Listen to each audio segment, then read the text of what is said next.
Is not wearing. He was not wearing a mask, yeah. Kevin, are you ready for us to get started? Yeah, you guys are good to go. Oh, thank you. All right. Yes. I'd like to call the meeting to order. Please rise and join me in the Pledge of Allegiance. I pledge allegiance to the flag of the United States of America and to the republic for which it stands, one nation, under God, indivisible, with liberty and justice for all. Welcome to the work session of July 18th. Madam Clerk, would you please call the roll? Certainly. Supervisor Moore. Present. Councilwoman McNamara. Here. Councilman Isili. Here. Councilman Pell. Here. Councilman Schivoni. Present. All right, let's begin with the review of the draft agenda for the meeting Tuesday.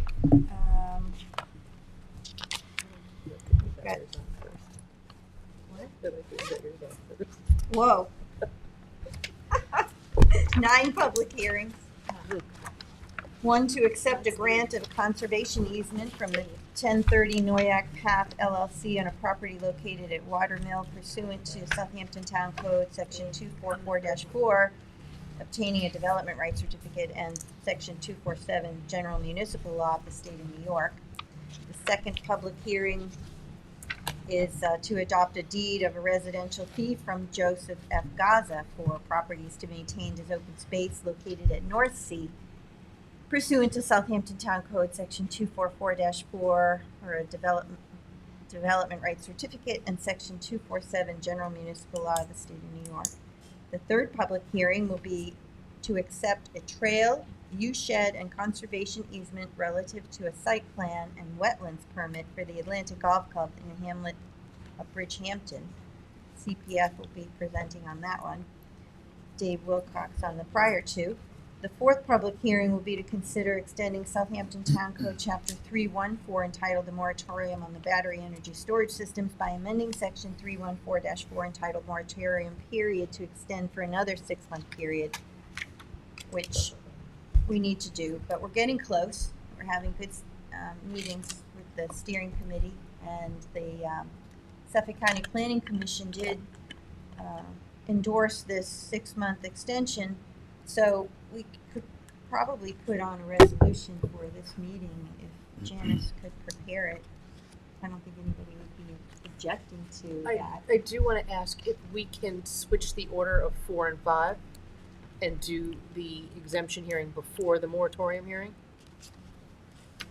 Because I think a lot of people are coming to speak at the exemption hearing, and I think, in all honesty, after they speak at the exemption hearing, they will pretty much for the moratorium hearing be able to just say what I said for the exemption hearing, but they do want to speak for the exemption hearing. I don't have any problem with that. That might be a good idea. Sunday, is it, we'd like to reverse the Sure. order of public hearings 4 and 5. Okay. I'm just, we don't have any Suffolk County Planning Commission on record in my office. You may have received it I in think advance they gave her a verbal. I'm not sure she got the written. Okay, So and we maybe don't have that's why anything there's no resolution from the to planning adopt. board as well, just so for your, Yeah, thank you. Written. That might be why there's no resolution on yet. and that goes for the public hearing number 6 as well. Okay, so the 5th public hearing, which will now be the 4th, is to, for the applicant seeking an exemption from the Town Code Chapter 314 entitled Moratorium on Battery Energy Storage Systems pursuant to subsection 314-6 entitled Applications that May Be Exempted. And then public hearing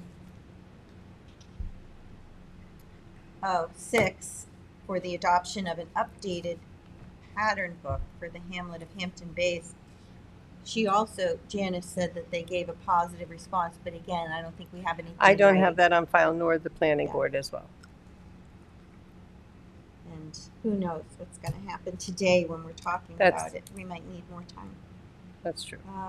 Public hearing number 7 is for the water quality improvement project requested by the town of Southampton Highway Department for stormwater remediation for Bay Drive in the hamlet of Hampton Bays. The 8th public hearing is for the water quality improvement project requested by the town of Southampton Highway Department for stormwater remediation for Bay Avenue East, hamlet of Hampton Bays. And public hearing Number 9 is for the water quality improvement project requested by the town of Southampton Parks and Recreation Department for Poxbog Golf Course to install an IA sanitary system. So, let's see. All right. I just have to make a note so I don't forget something.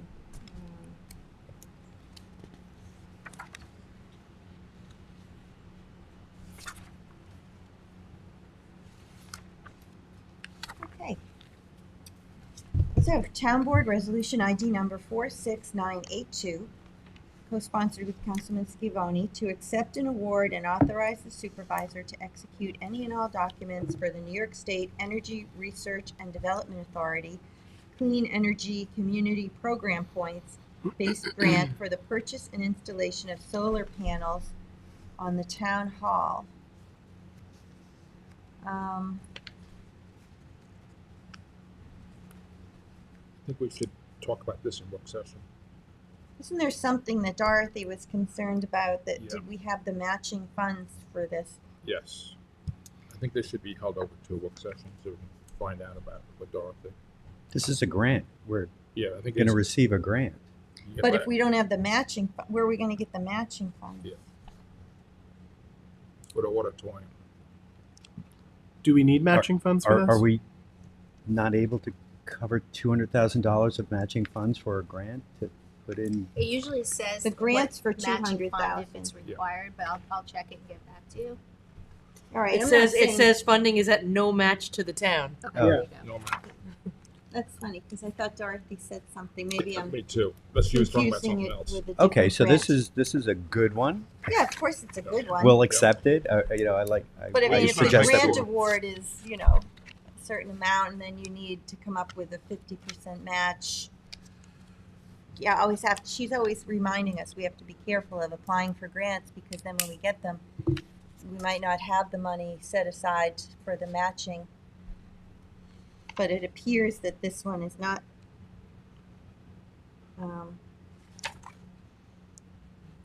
one of those. The last whereas clause, it says it. No match to the town.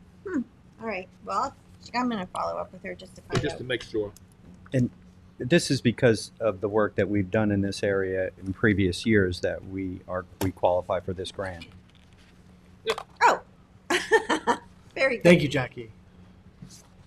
Why should we try to figure it out Good on our morning. own? Thank you. Okay, thanks. Good morning. So when we were talking about grants in general, without looking at this particular resolution. And I spoke to Janice afterwards, and this one, as you can see in the body, there is no matching. We're getting $200,000. When Excellent. we were talking about grants, we were talking about that most of the grants require a match. And that's why that should be discussed with the board when we're applying for something. But this one doesn't have any matching. But do we know how much it's gonna cost to put the solar panels on Town Hall? I think we're getting this grant and they wanted to use it toward the solar panels. I don't think that was ever discussed with the board. I believe last year, Tom requested a capital project to see how much it was gonna cost, but it was never approved in the 2024 capital budget. So I don't know.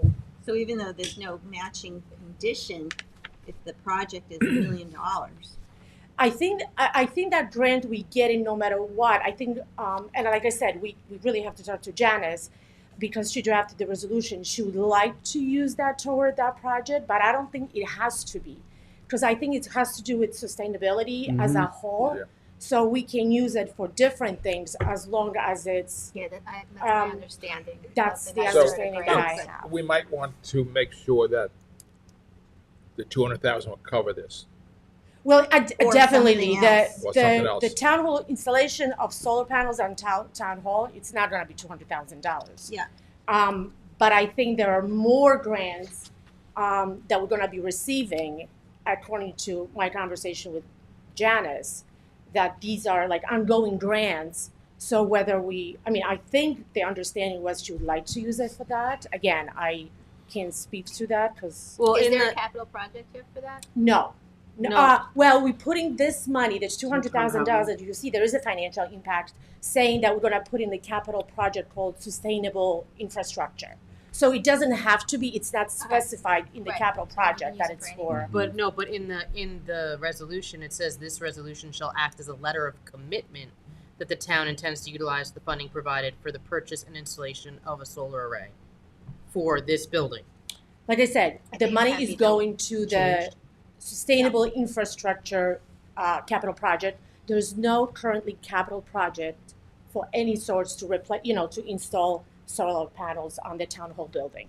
And we'll check, So, but I think that the commitment is more of a commitment to a sustainable project or feature, and we're naming what it is, but I think that you could change it to another sustainable, something that would qualify. That's for correct. that. I would think, Yeah. correct, Because I the would grant think it itself does. has Because there's- Well, parameters then that whereas clause should be tweaked a little bit, because it does seem to We indicate can that work we on it, are Janice. using it. We for that. can, like I said, I did approve because there was no matching and it's just money that we're getting.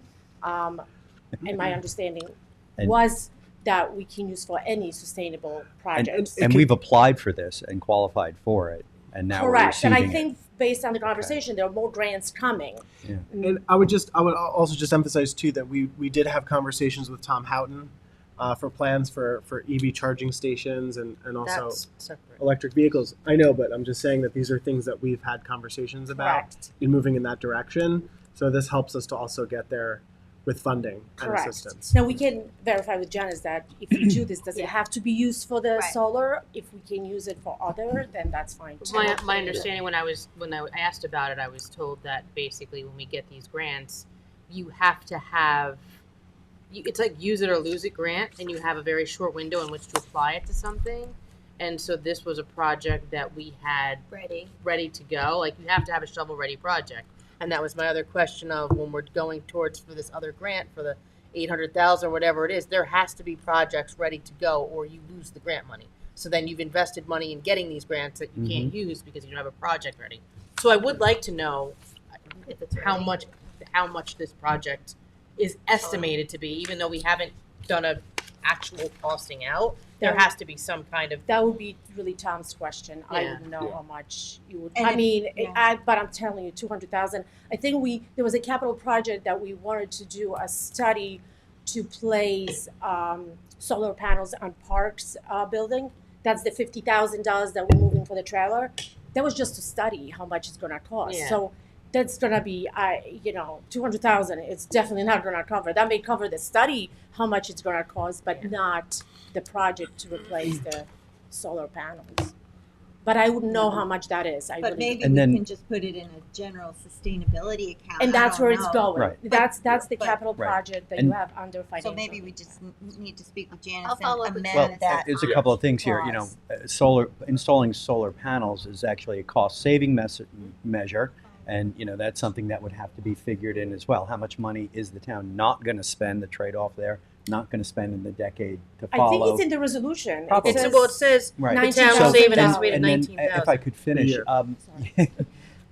the as far as the grants go, I know matching. When people think matching, they think 100% matching, and different grants have different parameters as far as matching goes. Like when I put in the resolution for the grant for the multi-use trail in Hampton Bays from Red Creek Park to Good Ground Park, that was an 80-20 match, and the town agreed to match, the $200,000 or so, and we received about I think it was $800,000 or $900,000 to do that. So there's definitely different matching parameters, and that's something that the board should take into consideration when they're Correct. deciding whether or not to put money up or not. Because it is a good thing to get grants. So We that's work what for we- them and we Right, get them. and that's what we were talking about, that in the future, when we're applying for the grants, it should be really presented to the board, whether or not they're willing to do the matching part, whatever that is.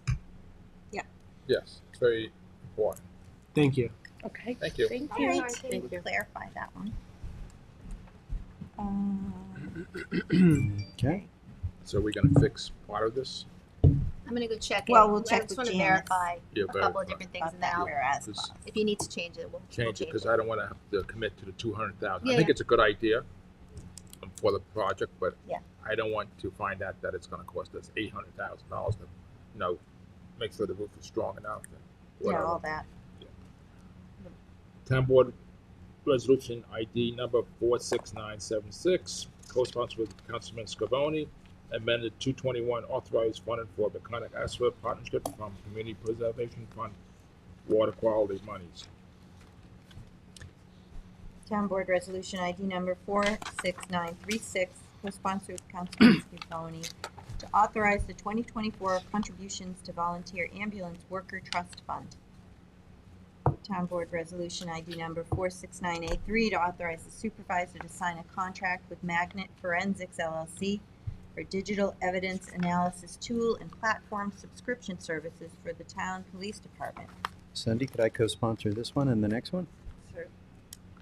Town Board Resolution ID number 46979, to authorize the supervisor to execute a 2024 grant agreement with Suffolk County for the enhanced DWI enforcement program. Another grant. Yes. Town Board Resolution 46934, co-sponsored Councilman Pell. This is authorize the supervisor to sign a 2024 contract in support of the trustees and freeholders and commonality of the town of East Hampton for water quality protection strategies.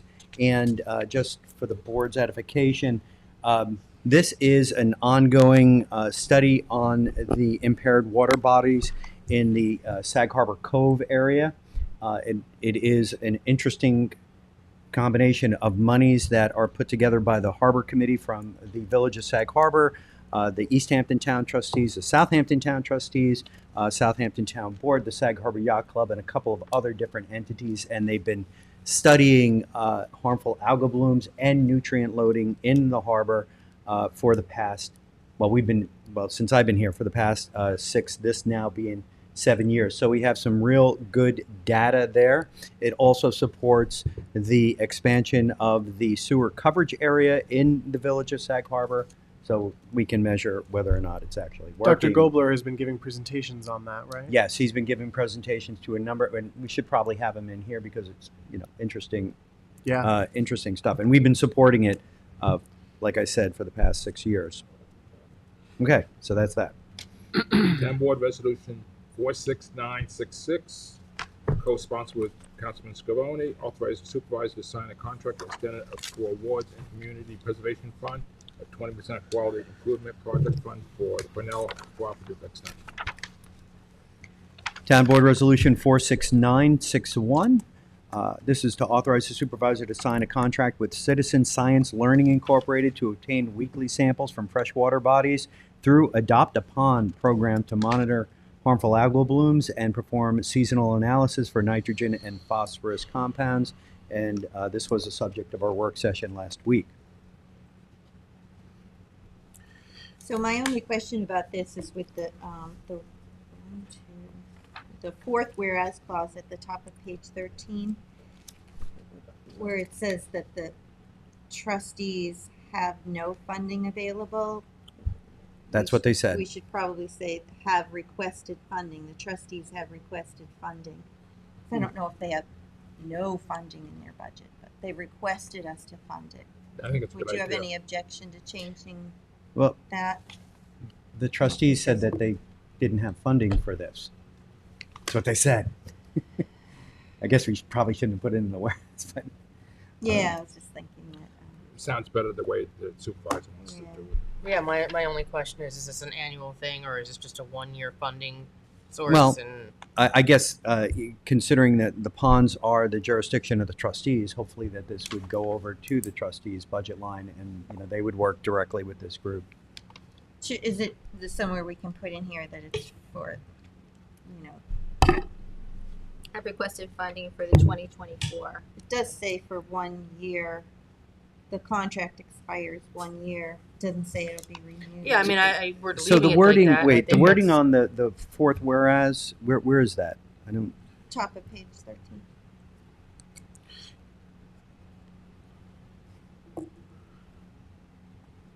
You can just say the water and have requested funding to support. but So you would take out They available. supported this program. They didn't actually request the funding.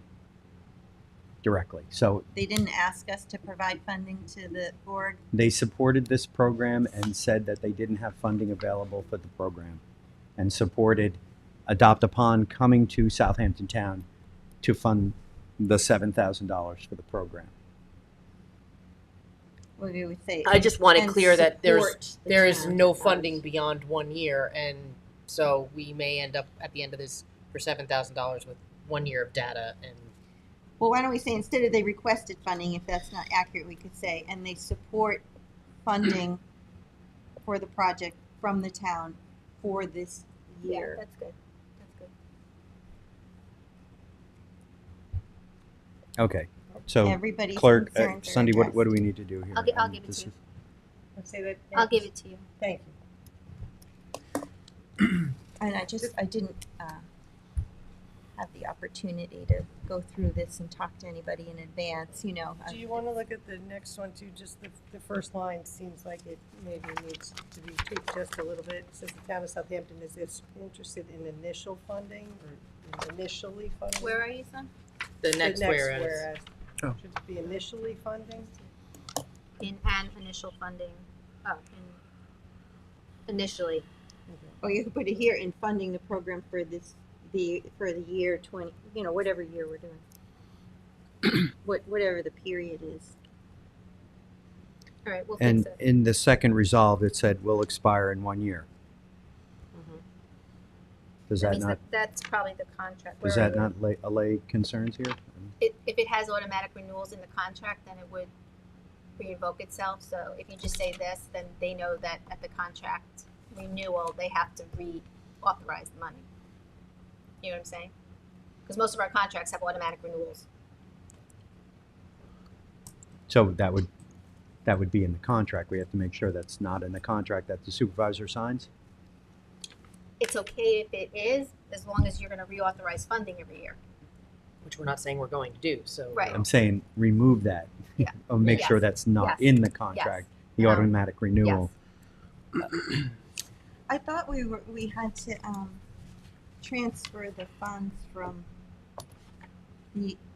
are we establishing a new account or are we transferring? No, it's our- from Citizen Science Projects, but I don't believe there is $7,000 in Citizen Science Projects.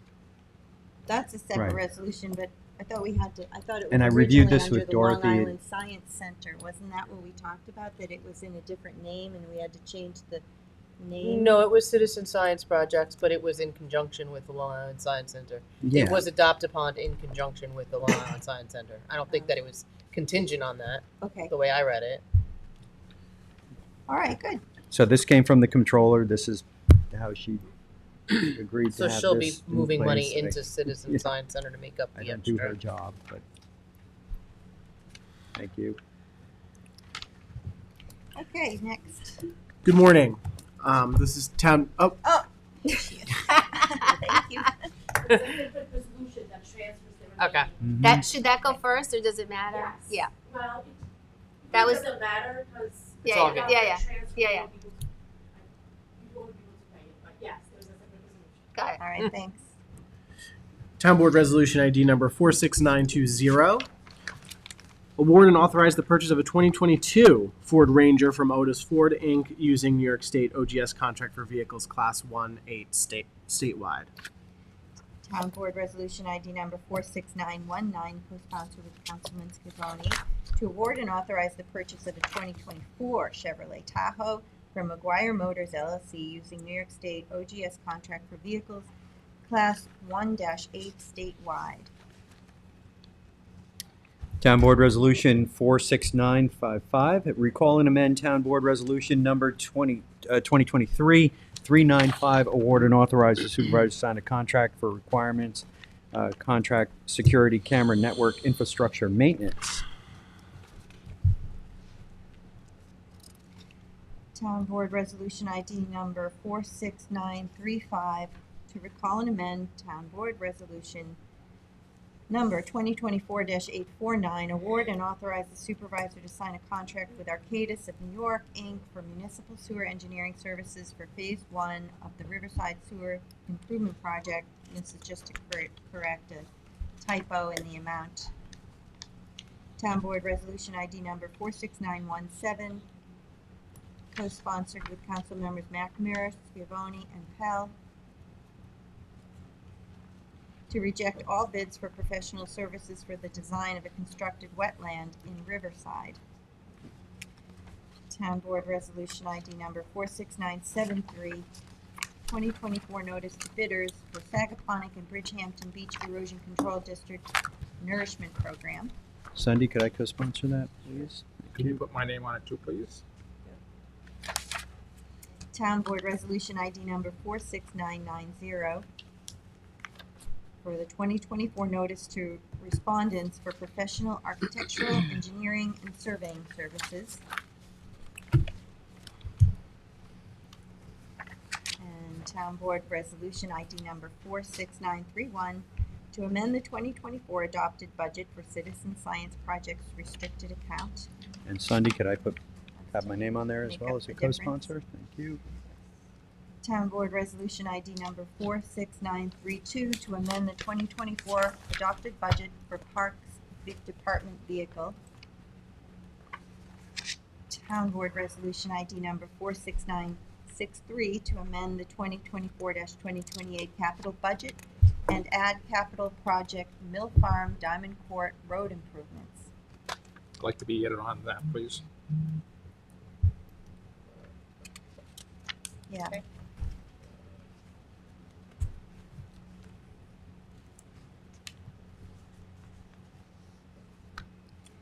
Yeah, there's some emergency repairs we have to do there.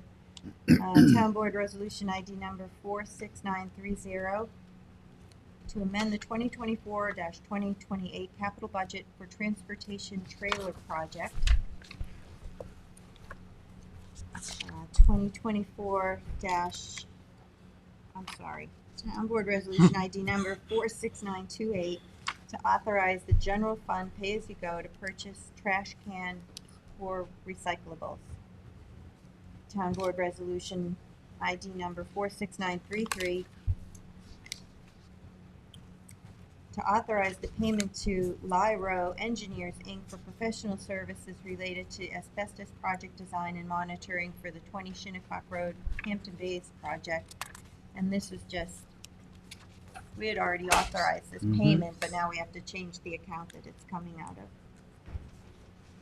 Town Board Resolution ID number 46925, to authorize the settlement of Suffolk County Department of Health matter ENF-23-0035-EE for site number 13083-OPC. Town Board Resolution 46810. This is historic landmark designation of the structure recognized as Grosvenor Atterbury Estate House, located at 520 Montauk Highway, Shinnecock Hills. And we had a public hearing at our last town board meeting. I think we're gonna discuss it in exec session too.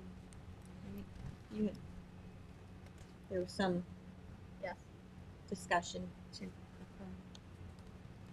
Okay, let's see. And then we've got Okay. another on Tommy. Town Board Resolution 46922, release maintenance bond for bridge facilities. Okay, Town Board Resolution ID number 46910, to terminate an employee in the General Services Department. Town Board Resolution ID number 46912, to accept the resignation of Christopher Scotto, laborer in the Municipal Works Department. Town Board Resolution ID number 46981, to appoint Eliza Morgan to Affirmative Action Officer in Human Resources. Congratulations. Congratulations, Yes. Eliza. That's gonna be Yes. very good. I love promoting from within, and she's It's an important doing a wonderful position. job. and- Yeah, she's very qualified. We were Town not Board able- Resolution ID number 46974, to appoint Brian Conway to heavy equipment operator in Municipal Works. Town Board Resolution ID number 46904, to appoint David Roche to Maintenance Mechanic 4 in the Parks Department. Town Board Resolution ID number 46905, to appoint Giadrius Matonis to Maintenance Mechanic 4 and Community Preservation. Town Board Resolution ID number 46909 to appoint Paul Gabusta to Maintenance Mechanic 2 in the Parks Department. Town Board Resolution ID number 46975 to appoint William Hydeck to Engineering Aid in Municipal Works. Fantastic. Town Board Resolution ID number 46978 to appoint Police Officer Brandon Jensen, starting. And Town Board Resolution ID number 46997 to authorize the hiring of Luis Morales, Police Officer from the Congratulations. Spanish-speaking, start. Congratulations Sandy, to could I all the co-sponsor along people with I- this advancing. one? I think I spoke with the chief, I think there's supposed to be a third, which would be to promote, Sergeant Carl Schottenhamel to lieutenant. Mhm. So it might have, I don't know why it's not on here, it should be, so that potentially would be added onto the agenda if everything is clear in civil service. You know what, I'm Yeah. sorry, I can barely hear what you're saying because that fan is making so much Oh. noise over here on this side of the room, so just tell me Do you what wanna- you need. There's Speak gonna into be the- another resolution for Carl Schottenhamel. But this one is fine. Yes. The way it is, okay, They're all fine. terrific, thank Thank you. you, bro. Very happy to have the new I know. people on board, and there was one can't- extra that the chief was supposed to let us know about, but we didn't get it in yet, so it'll be an Thank add-on. you. And we could always walk it on if Yeah. necessary. That'd be a yes. Okay. All right, Town Board Resolution 46985, notice of public hearing to consider historic landmark designation of the structure recognized as the James Tuttle Family Home located at 126 South Country Road, Remsenburg, Suffolk County Tax Map Number 900-368-3-16.002.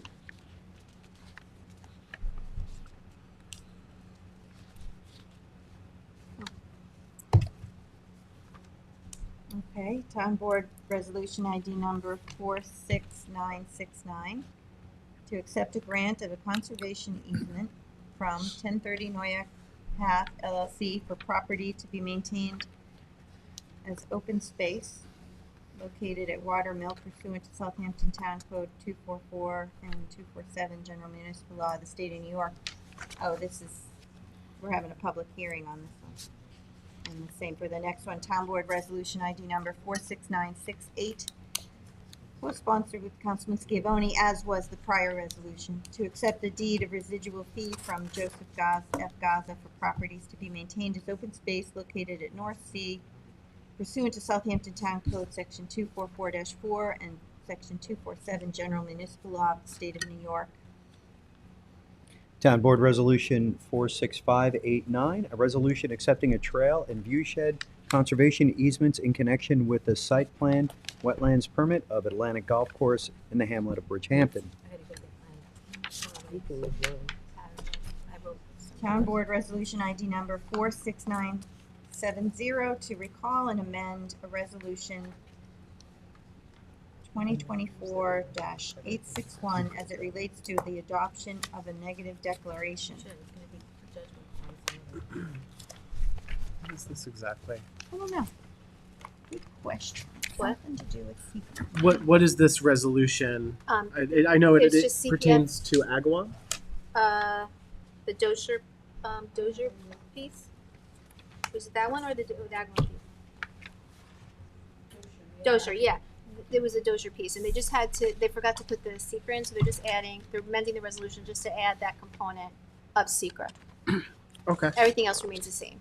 Okay.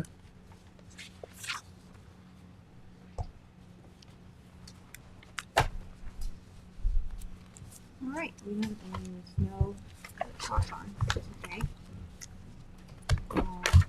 So, our next section of the meeting is the code amendments to clean up Zoom requirements and remove PDD language. And with us is Janice Shear, our town planning and I development can't read any of administrator, that. and David Wilcox. Dave stuck in traffic, there was an accident. Yeah, 39. Down to Trouble line and So there's 39. a bunch of people who are stuck, but this out, and I have Seth here who's gonna just be able to zoom around the code. Hey, Seth. Yeah. Hi, So how are you we can, today? Thank Glad to you. see you here. Happy to be here. I've got all Thank you, these, God. yeah, I'm good. Those look better though, your version looks darker. Okay. It's the same thing, but I printed it, mine, I feel like my printer ink didn't come out so well. and it's We microscopic. just received the planning board referral comments on the pattern book and the moratorium, so all we're missing now is the county.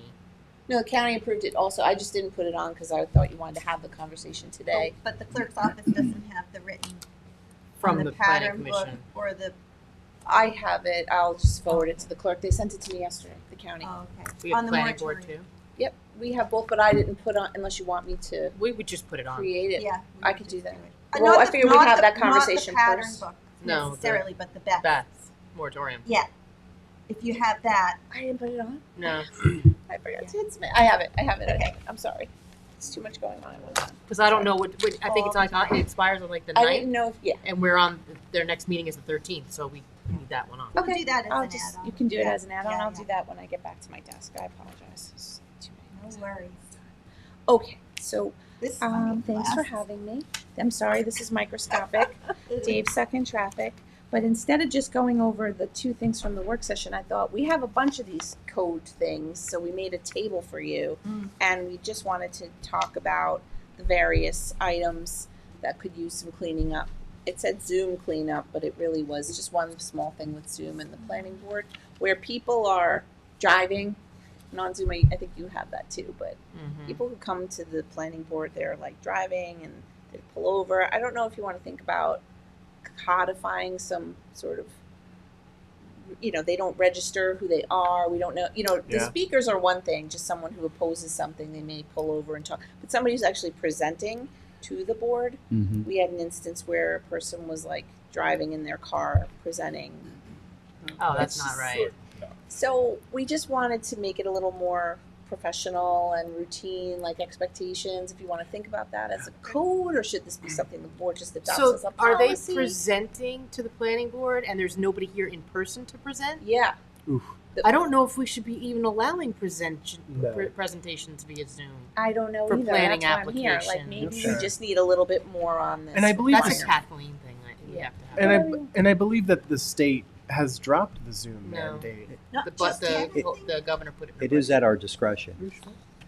So it is very convenient for public Sure. people who want to weigh in on something and Yeah. they're picking up someone somewhere. But the driving and the zooming is a problem.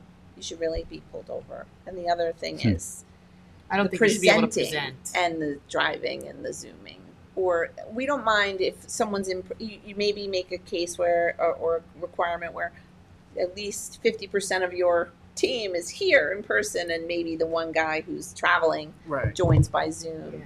Something like that. I just wanted to bring it to your attention, Well, really. didn't we have to adopt, this is before I got here, but, code to allow for the Zoom anyway, so that the changes would go right in there?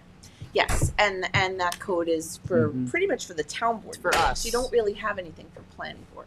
is It's my- all decision making boards. bodies. Oh, okay. So If I you just wanna wanted to bring mark it up to your the- attention, yeah. and I'm glad, Christine, that you're here. We're just saying, like, maybe we can get a little more clarity on the Zoom requirements of the presenting. planning Oh, yeah. board. Okay. I've gotten some complaints from various Yeah. people and board members and stuff, so I just wanted to, It's not professional. if we could clean up the requirements or put them somewhere that makes sense. That What would is be the situation with the state? Is it coming to an end at the end of next year or the middle of next year? No, I think she did another 2 or 3 years. Is that right? Yeah. Yeah. So no one's, it's a useful tool, but It's at the same something time, I think it's, we really need to look at because yes, it's helpful, but in the same instance, I think it disenfranchising as many people as it helps because there are people that either can't figure out the Zoom or they can't log on, and then they were counting on speaking that way, and then they can't, and we close a hearing and they never got to weigh in. Whereas if you know you have to be here, you have to take time off sometimes, and you have to be here. Mm-hmm. Or It's definitely with the something worth written having a comments. conversation about, especially if we're going to be looking at the The other side of it. Yeah. so thank you. I just wanted, so that was first on our So what does list here. that mean? So Are you if gonna we mark up- talk about, or I can mark it does up, it? or I Yeah. can work with the town attorney's office, Yeah, we why can bring don't some we just- suggestions. I just like have kind of like a laundry list here, Mhm. and instead of going code by code yet, I wanted to just kind of just do it as a Okay. whole instead of drill down on it. I appreciate Um, that. So okay, so that's it. The second one is the senior citizen zone. We had looked at that, and that code is like all over the place. It's talking about a small senior citizen zone, And then if it's this size, you go to the planning board under this section, and then you go to that section and it's blank. Like it's like a mess. And then the other, if it's more than 75, you have to be a PDD. And we don't have PDDs anymore. So we just want to like fix the code to be, not doing that. Like if you want to do a process where under a certain amount you go to the planning board and not need a rezoning, that's fine too. I wanted to get your take on that. But the way it is now, it's talking about small, medium, and large. And are you there? Is that it? Yeah. No, just keep going down. Yeah, like it talks like more than 20, less than 40, like, you know what I mean? It tries to define these things because I think at the time that board wanted to make these pathways. Yeah, but they never were executed properly and they don't work because it's all just a zone change. And that's totally fine, but you can't be like 20 or less, it's a different zone change. It's the same thing. It doesn't matter to us. Whether it's 20 or 100, it's the same zone change process. They have to propose it to you. Yeah. So we want to just clean that up. Yeah, So that's the senior citizen one. The next one is another PDD thing. 33158 is because we've been talking about mixed use, and so we did like a code search, like mixed use, to see where it appears. And there used to be a mixed use PDD. So anything referring to mixed use is referring to this PDD that doesn't exist anymore. So we need to eliminate that. So the town got rid of the PDD's code provision, but these are just ancillary These are things that are sections. telling people, oh, if you want to apply as this, you apply as a PDD. Yeah. And it's like, well, that you go to do that and you'll hit a brick wall, basically. So This we doesn't looked exist. at anywhere those letters appear in the code. Right. And that's another spot. So, and then it's just a general catch-all. I'm going to just do a word search, do the whole code, and just find everything that says Plan Development District that's referencing it, and just give you a code that says eliminate references to PDDs. Mm-hmm. Okay, so the mixed-use zoning is another topic for another day, but that's just on our list, our to-do list. And it's whether or not it's an overlay district, a special use permit, that remains to be seen how you want to handle it. We've said out loud in public, we think like the same way a floating zone like an SC 44 or multifamily PRD mixed use would just be another one. I would just do it that way. So it's just a general code. But that's my recommendation. On the use table of commercial sale solar, this came up in the battery storage steering committee, that we were talking about how at a certain point in time, the state kicks in ORA's Office of Renewable Energy Siting, and that's over 20 megawatts. And the commercial solar code, when it was advertised, it was 20 megawatts or less to keep people out of that whole But the huge cap siting. didn't go But into- the cap itself didn't go in the code. So we We just need need to to fix that and add it. And then the other recommendation is, if you see that bottom where Seth's mouse is, we have X across the board that no commercial solar is allowed. I'm sorry, it's microscopic. Yeah. See how it says X with a little asterisk? We're Yes. recommending that it not be X, but it be special exception, and then let's just like revisit all that. Like we just want to make sure it's where you want it to be. Recently, there's been a lot of I think for on the solar, I think it might make sense to wait until we see where our battery storage code is going and Okay. do them kind of at the same time. Does that make sense? That's So we fine. can But I just want to put it on your revisit radar. Because now we now we're wanted to talk talking about projects that have both, so I think we should make sure that both codes work together. That's great. Just when we're trying to do our to-do lists, I just want to have a complete list here. The rest of these things are really coming out of current planning. So one is a man-made pond, how you want to regulate them, if at all. Are they structures? Are they Sure. wetlands? I go to a lot of ponds, and I have seen some ponds people take care of them. The ponds in East Hampton are more like regulated, and when you make a pond, you end up with wetlands alongside of them. Right. Then you get a lot of wildlife that comes in it, and if the pond's not taken care of, then you get algae. There's one in Bridgehampton I go to. the neighbors, and the neighbor does not take care of the pond, and actually the other neighbor put aerators in it because it's all full of algae. But you still got wildlife going down drinking that water. It's not very helpful. Mosquitoes. Right, so we have a note here, East Hampton regulates ponds greater than 6 feet long / wide and greater than 18 inches deep.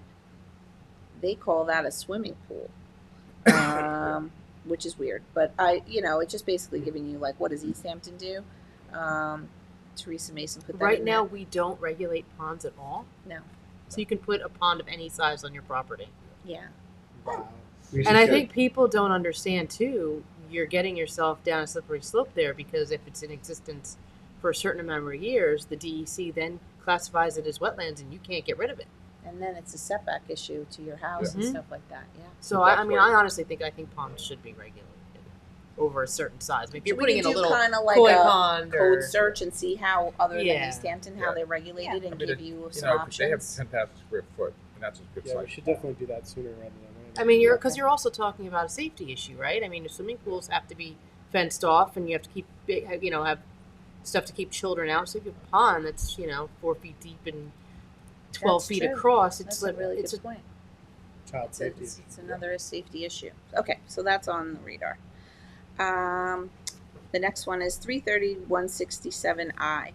So people are required to get development rights or TDRs or Pine Barren credits for certain purposes, and then they obviously have every right to ask for a variance from the ZBA, but they sort of get a variance, and then you're having a density, where you create a code and say, well, you need a development right.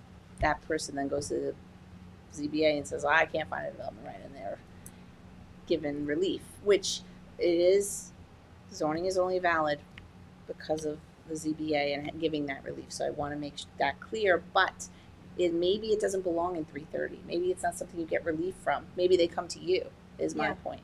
Doesn't the town have TDRs? We do, but I mean, they whatever happens, So, I there's mean, a your lot option, of if we relief, can't and find it's sort one, of becoming very routine, where it's becoming like, oh, let's waive the credit. That's So even though you're circumventing the arguing whole here purpose. about how important it is to keep development rights and things like that for let's say an ADU or other reasons, Yeah. all it is an action of the ZBA that negates that. So Yeah. maybe that's not the place for it. Or maybe if they want to be waived, it goes elsewhere out of chapter 330, a zoning requirement, and it's in a separate section. Yes. Yeah. I agree with that. Okay. I don't think that should go to the ZBA. The next one is 330-84D, HOHC, which is these are transition zones. Like, so if you ever hear me talk about, like, you have a village business and the buildings are up against the road, right? Like, and then as you go out of what's your main street core, it sort of starts to step back. The HOHC zones are that transition zone, and they're supposed to be these little cute buildings. And what we're finding now is that you'll see it in Bridgehampton in the historic district. An HOHC historic home was demolished and put a real Come on big up, Dave. building. And it's not just for this; it's for other ones too. But in that review, we came to realize that they don't have a pyramid requirement in HOHC. So that's how people are maxing out in what's supposed to be a cute little transition district from a hamlet center is getting maxed because you're missing a pyramid requirement. So we think you should. We're just going over our little So code. it should be a pyramid, so. Is there any way to get to change that in a way that satisfies our purposes, but not necessarily speaks to the architecture? Because what we're seeing is people are building houses that look like pyramids. You can kind of tell the pyramid, and we would want a different style of architecture. But I understand what you're saying, but we don't want totally maxed out huge. I mean, you can do Structures. it by floor area ratio. That's another sort of way of creating a proportional sized building on a lot. So Right. we can show you that. There's other ways. It's not always just pyramid. Pyramid is like that, so you're not, it's for light and air, right? Yeah. So you're Mhm. giving, Between properties.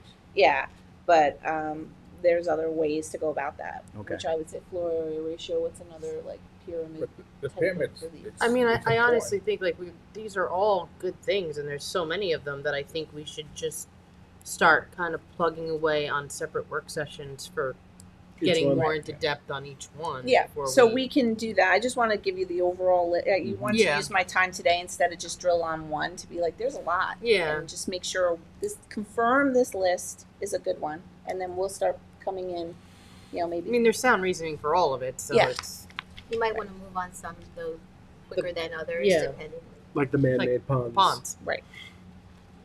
Like, Okay. so maybe we should each look at this in our time and prioritize to us what we would like to. That That actually would be might be great. a good You know. idea. That would be wonderful.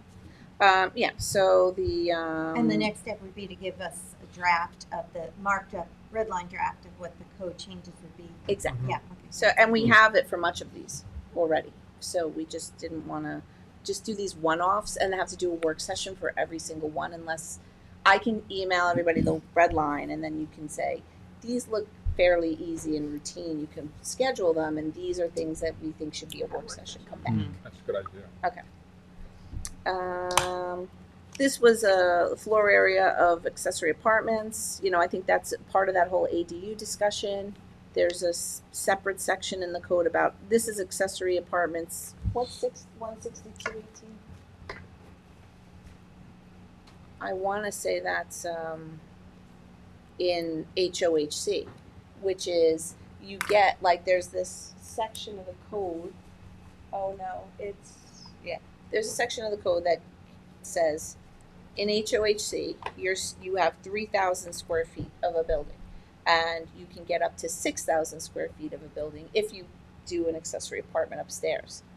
But then it sort of takes up. So say I want I'm going to put my 6,000. Then, I'm sorry, I'm on 162.18A. Right here. It's just okay. clarifying Okay. this section of the code. Mhm. And the accessory apartment It square says- footage could trigger another accessory apartment. Is this the one? Go down a little bit.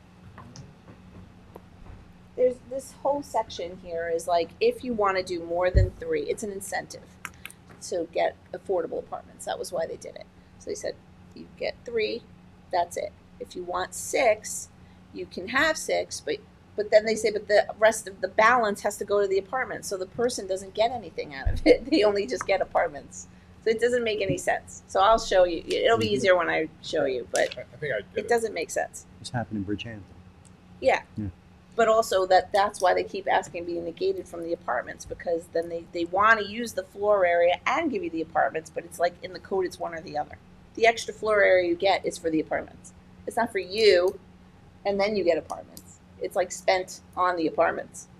It doesn't make any sense. So Good. So we'll fix that. We were just saying the use table should really change with the changing times. We're using a standard industrial code from the 1972, and they did not have electric vehicle charging back then. So we need to add that to our use table. And actually, it's a pretty good idea because the Manorville gas stations put electric charges in. Yeah, and also So how this that's would gonna cover the Tesla charging station in the middle of King Cullen parking lot. Well, right. They just are accessory now, but they're It's a not. There's business. nothing There's around 18, it. There's Yeah, 18 chargers. right. So there's nothing Can about you that, make requirements when you do this? guys. I mean, on the The charging. requirements. Yeah. Since my wife got a has to charge a car, we can be going to different stations. And the biggest problem on a lot of the stations is no garbage cans, and it looks like a dump. Really? The one in Bridgehampton, it's the garbage. We go there once a week, and it's garbage all over. The same garbage. Well, because people are sitting there charging their cars with nothing else to do, so they clean out their car. Yeah. And She's also- they should put a vacuum cleaner. Yeah. and, I mean, so there's cops, boxes, and no one is patrolling the area at all. I don't know if that's a town parking lot or Behind So Candy maybe Kitchen? you have to apply Yeah. for it as an accessory that's use. town. That's and a town. then and to get that approval, you have to add garbage or. That's a town parking Yeah, lot. it's a town parking lot, and it's it's filthy, and you can smell it. People have been going to the bathroom behind the Oh things. no, that's not good. It's really embarrassing. It's the town. So what is it you're gonna change for that one? We're just going to You- add that's your electric area, charging make as an that actual law. thing in our code. And then a little bit of, Yeah, if you but want some I wanna regulations go around that, lay like eyes if on it it's an myself. accessory It's a use, park. or it can only use so much of your required parking. Exactly, because that's the other problem. Like you have King Cullen, where now there's cars parked in these spots for I hours. want to look at it and before I. That Yeah. parking was Start utilized making for calls. businesses and stores that people are in and out of, and now you're taking up that spot for another business use. Right. Well, I mean, presumably that's the person patronizing the place too. So they're parking, charging, and going and get a slice of pizza or something. Would it have any impact on the accessory use for the retail, you know, because we're having all the C stores, but that has parking requirements Yeah. also, and if you're gonna have to split the parking, they're gonna have to reduce that. Yeah. I don't know. You're gonna have to or you're gonna say You can only have so many. You can only have so many, or only only so many. Like a percentage of your required parking can be dedicated to EV, Yeah. or you allow more parking for EV. You know, That's what you might have to do, because you have to make it an incentive Mm-hmm. for one over the the other, because right. other than they'll go, forget it. Because if somebody was left with a choice, they'd want more store than more Yeah. area for parking. You know, so that's the thing. And I know this is really getting into the weeds, but it's also important that we not just have Tesla charging stations, but also other types of charging stations, because Agreed. there are. I know, everybody other- can use, only Teslas can use the Teslas, right? But I thought they everybody had now can they use all regular adapted. I thought they all- EVs. But you have to buy a particular Charging. connectivity in order to do that. Oh, I didn't know that. And yeah, it gets a little difficult. And I have a hybrid, so sometimes it's nice to have the ability to just plug in. It's like Smart Source or something like that. The Southampton Village has some of the ones that are more universal. So That may be a great climate energy Mm-hmm. community thing Yeah. to spend money on, like to get some more like adapters for people, or regular, you know, the kind that are That's how we got them in Bridgehampton. Yeah. Those were grant monies. Right, so that could Your be a wife good is- thing for that. Mm-hmm. The Bridgehampton has different connectors. Yeah. I remember having that meeting with Tesla and being like, not everybody has a Tesla, so Right. we need to have some regular ones. Tesla has to change the. Commercial park fees, planning board is recommending, like, I don't really understand that. I'll sit with them in a work session, not sure what they are envisioning. which one? Commercial park fees, I don't know what they mean by that. Because that's really a residential subdivision thing, but maybe Out of town. typically, like, there is no off-site improvement with a commercial thing. Like, your commercial, if you're asking them to do an off-site improvement, that's usually something in a zone Well, it changes, says similar to Riverside Overlay District. Which I don't which is understand. also an incentive zone. Yeah, So I that's don't not. understand. I don't know. This so was like so our we'll just running put an list. asterisk next to that one. And Yeah, need this more one's a big information. question mark. Also asked by the planning board, require a pre-application review before going to get variances ZBA. I think you'll get a lot of pushback because it takes so long at the ZBA as it is right now. Mhm. I'm not sure about that one. But You think what? that people like a pre-application before variances. People do that now. We get a pre-app, we write you're going to need variances, and then they go to the ZBA. But that's at their discretion. They could just go straight to the ZBA because they know what variances they need. They don't have to come and get a pre-app. Do those changes Eventually, they have then? to get a pre-app. Can those variances change based on what the planning board says? Well, that's what this says Yeah. here, and they can. Well, they, So they're So trying to they would have say, to bring them back, and that's be proactive, come to the plan, but code. But then you have to require it. wait to get on the planning board schedule and, And wait to then get on wait, the ZBA Yeah, and wait to get on the ZBA. But And- I'm It's like not a lot. against it. and then go back to the planning board. I like It's a it.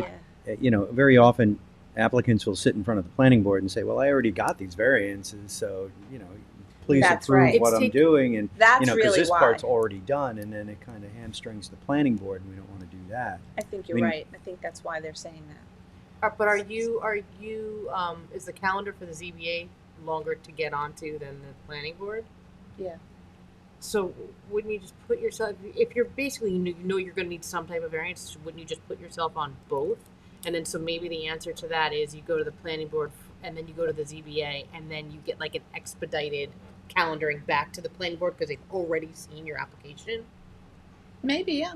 Hmm. We can. I really would like to work more on the ZBA process to streamline that next. Well, we also need to And- look at all And a the lot of- stuff that's coming into the ZBA and backlogging when it's just basically should be almost an as of right thing now because we're doing it so regularly. Right, So we we should change the code. I talked to So we can talk Katie to, Garvin about that okay. too. Which particular part? I missed the beginning. I'm part. I talked to Katie about potentially looking at the requests that are coming into the ZBA that are a lot of them and that Right, they're all okay. being Nothing specific. no, nothing specific. I would just like to know because I'm sure there are things that they see all the time that's basically almost should just be an as of right thing now because they approve it so Well, regularly you've done that code amendment. I know Janice brought code amendments to the board to address Mm-hmm. those things that she's saying. Like when I the did the- side yard thing. Yeah, like if everybody in, like when I did the deer wherever- fencing for ag. But Yeah, but that's- isn't it true though that every application is different? Everything being considered has context to the specific area, region, zoning.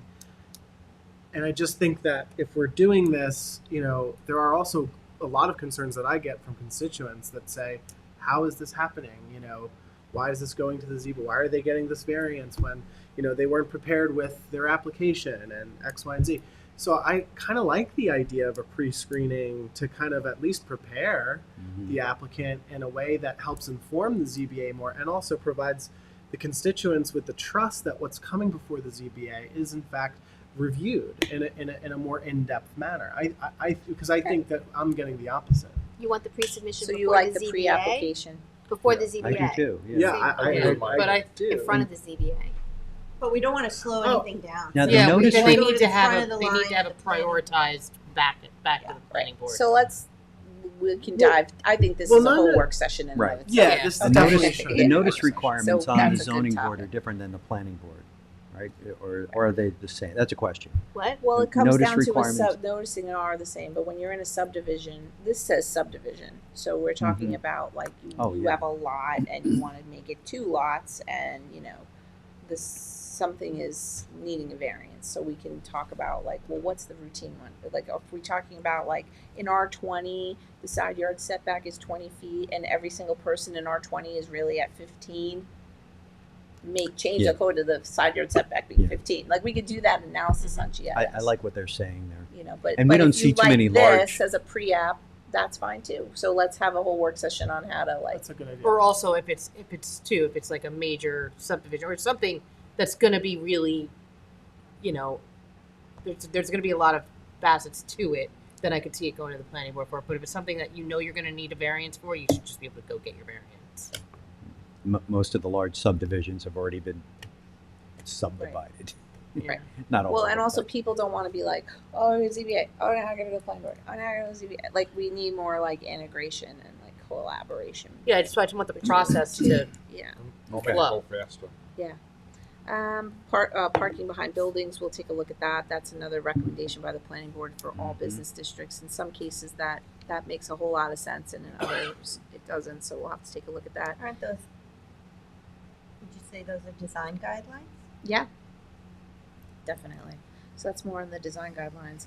EV charging, this is again, we don't have it in our parking schedule. So that comes back to that EV. I'll just combine those two. Pre-submission conference. We have so in that vein of like people knowing at the earliest possible time, we created a new thing called a pre-submission conference, and then the planners issue a report. And I guess the planners are asking to extend the report timeframe deadline, so from 45 days to 62. So if you don't, the way it works is if you didn't issue a report, they default can just move forward. So if you miss the deadline, they just default move forward without your report. The planners really don't miss deadlines. I would absolutely say they have been consistent for the past 20 years, and even when I was doing it, everybody gets their stuff done. They're getting their reports done. If they're not, you'll hear about it, I'm sure. So why But- do you think they're? But they're for asking this? because the subdivision application requirements, everything says 62 except this one section. So they're just asking it to be the same. But they do it as soon as possible. So I could bring Claire Shea in also to talk about that if you want. But that's their That they're might asking send a for that. bad message to the public, like we're, Taking longer, yeah. perhaps. But at the same time, they have for their own workload issues too. And they, to be honest, they would get an extension if they went through the process of having to put it on the calendar and ask for the extension, because the applicant's not gonna wanna say no to an extension and then come back to them with the plan. So it kind of, you're not losing anything by giving them the days, you know what I mean? Then we're down to, we were talking about this, and this is just a random, but it's important, the e-bike charging stations. You know, having like we're seeing a lot more multifamily come our way, and I think that we should codify the requirement to put like e-bikes outside, you know, outside of homes. You end up having like fires and stuff like that when people are storing their e-bikes in their homes or in a storage unit potentially. So just in our multifamily section, we don't have anything about, because these are new things to us. So if we could codify like. So you would have them have a place outside to charge the e-bikes. Yes. If say you live in an apartment complex and New you have York an City e-bike, doesn't allow them in apartment buildings. right, you're not supposed to have it in your building, but they're expensive and someone may get the idea that they're going to bring them inside, and we're just saying if we say in a site plan, say the planning board is planning this, they would put it I think it's a on good the idea. site plan. The site disturbance plans in the APOD, this takes up an extreme amount of time on the planning board agenda. Seth can speak to this because he's been the one that's dealing with it, where the somebody comes in with a site disturbance application, they've over cleared, now they have to get a vegetation plan approved. We do that internally, and it's like a kind of the planning board just approves it. They are recommending it just be done administratively, so the same way administrative site plans are approved. For mitigating overclearing? What I want to do is this, and I put it in the fee schedule and one planning fees as a new fee in the budget, is that we don't confirm the limits of clearing in the first place, and then people go over clearing. So, and it's been a kind of a struggle with the building inspectors doing it, so the planners are more suited to go do a inspection, just like all the other site inspections we do. You just go to the site before they're given their building permit, and we confirm that their limit of clearing fence is there so that they don't overclear. What they do is denude the site of all vegetation so they have all the space in the world, build what they want, and then come in with a site disturbance plan and say, here's my plan to revegetate. We're saying we shouldn't do it this way anymore. We should require them to put up a limit of clearing fence, recheck it, and then they get the permit, and then they're building within the confines of what they should. And that should get rid of half these site disturbance plans in the first place. And then the rest of them we'll deal with administratively. And Well- then you're not just planting, little 1 gallon blueberry plants. You have existing natural vegetation that's established that's not going to die in a year. And that was the point be of replaced with APOD. ornamentals. Yeah, I mean, That's a good idea. we should have a tree clearing, code. And I did speak with Jim about it at one point. There's a list, and I said, add to the list if there's any other code changes that you think we I should wrote a tree consider. clearing code. Mike fixed the tree clearing code. We have plenty of that. So let's have a whole work Let's session have a on whole this. work That session sounds on that. wonderful. 20 years later, I've been trying to get a tree clearing code for a long time. One of the things that people do as well is overclear, build without permits, and the home is able to be sold, and then the new homeowner discovers that they've purchased a property that's overcleared, or that there was work that was done without permit, and then they come in with as-built variances or whatever they need from the town to try to make this right, and they kind of say, I didn't know, and all that. So that kind of begs the question about updated C of Os when homes are purchased or sold. Well, that's And that's another whole right. ball of wax. But yes. But that would also eliminate a number of applications before the zoning board, because people come in and they're very upset because they bought a house with a portico that's in the setbacks, and now they're trying to legalize it. And so the zoning board asks, how much does it cost to fix it? And so they weigh these things, and so as-built are a problem, as well as overclearing with new homeowners. We also need to close the loophole of clearing a site before you have a site plan. And Yes, that's a really good one. Yeah. And that happened, site before you submit, because the way the code reads, it's during a site plan review, you can't clear. Yeah, so now they're going and they're clearing. They're clearing it first and then they're coming coming in. in for a site plan review. We definitely need to. Like East Quad. fix If I that. could just, along the lines of what you just said, as a, that's a hot topic, hot Mhm. button one. Mhm. And if The I could add villages do another it. one to that one, which isn't on this list, it's, many people have argued that people should be required to put an IA system in upon sale or transfer. Like that they, that you're losing all these opportunities to They put do in the nitrogen I systems. just, the more you go down this road of requirements for sale, Yeah, the less affordable you're making units. yes, but I mean, right, but just to put it out there, that's another one of those. I think the code update for clearing a site before a site plan is definitely another one that we have to look at sooner rather than later, in addition Okay. to the ponds. Okay, I'll put those up on Yeah, the top. and Yeah. one other thing was, we probably have something about planting trees that, are gonna abut our right of way. They have to be set back a certain amount. But I do have some people that have said, what about on the property lines? If somebody plants too close or on the property line, then the neighbor's responsible to bring people in to trim the trees back, they can get so high. So maybe there's something there too, That's a good Are you point. talking about? I'm sorry, Anna. as long as we're doing the trees. Like if you plant a tree right on your property line and your neighbor now has to deal with the overhanging branches Right. and stuff, it ends up being their responsibility. Sometimes, if it's privet, you have to get higher some. Yes, yeah. Like Yeah. our neighbors, like we're friends with them, so they just come over Same with my onto our neighbors. side and do it, Oh, but nice. not But everybody does I, that. I was told we may be preempted by state law with Yeah, I thought respect there to was that. something that spoke to that, because I know we have to do We've- that, but on one side, not the other. It's like everybody has to do. Oh, So there Whatever may you need to do, be it's on your own th- side. there may need to be a change in the state law. But state law would prohibit us from having a law that says you can't plant the root ball within a certain amount of feet of the property. It's going to be line. different Not for if it's- every tree you're planting. really?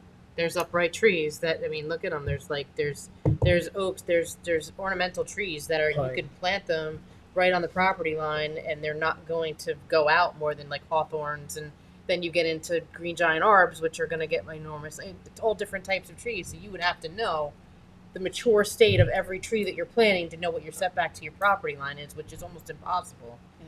I don't think you're preempted by state law, though, in that context of saying, identifying the trees that you want. No, But you just would have the- to go through a whole who yes cuts- and Whole no. list of all the Who, trees. the question is, who cuts the trees when You're it's responsible growing? for what's on your property. So we can talk about Hedges. Okay. We have a lot of And then there's hedges. just two more, just to get through this list. On the list of litany of administrator duties, there are things I'm allowed to approve. Every once in a while, we'll get a court order that says, this has to come back, and that would be, like you allow me to approve things that you've already approved of, I went out to bid, and now the Parks Department is doing it. You already know all about it, and you were signed off. I can sign off on the site plan. It's that same thing. Concept, yeah. So, and then the last one is a change in tenancy. We don't have a definition, and people come in and come for change in tenancy, which is fine. But we had, we don't want someone to come in as a vacant parcel and then say, I'm changing my tenancy to this. Like, you have to come and establish a use before you can change your tenancy. They're trying to go through this change in tenancy process, which is meant to be, you've already established a use, and now you're just changing from this use to that use. Right, they're Where changing the vacant, use. that's a loophole for a vacant person, a vacant lot, to be like, I'm changing my tenancy. It's like, you never had a tenancy, you weren't anything, but there's no law that stops that. So we Is just this want, for need a little residential or definition and a commercial? little certainty on that. I'm sorry? Both resident and commercial. That's for commercial. This is commercial change in tenancy, but it also relates to agriculture.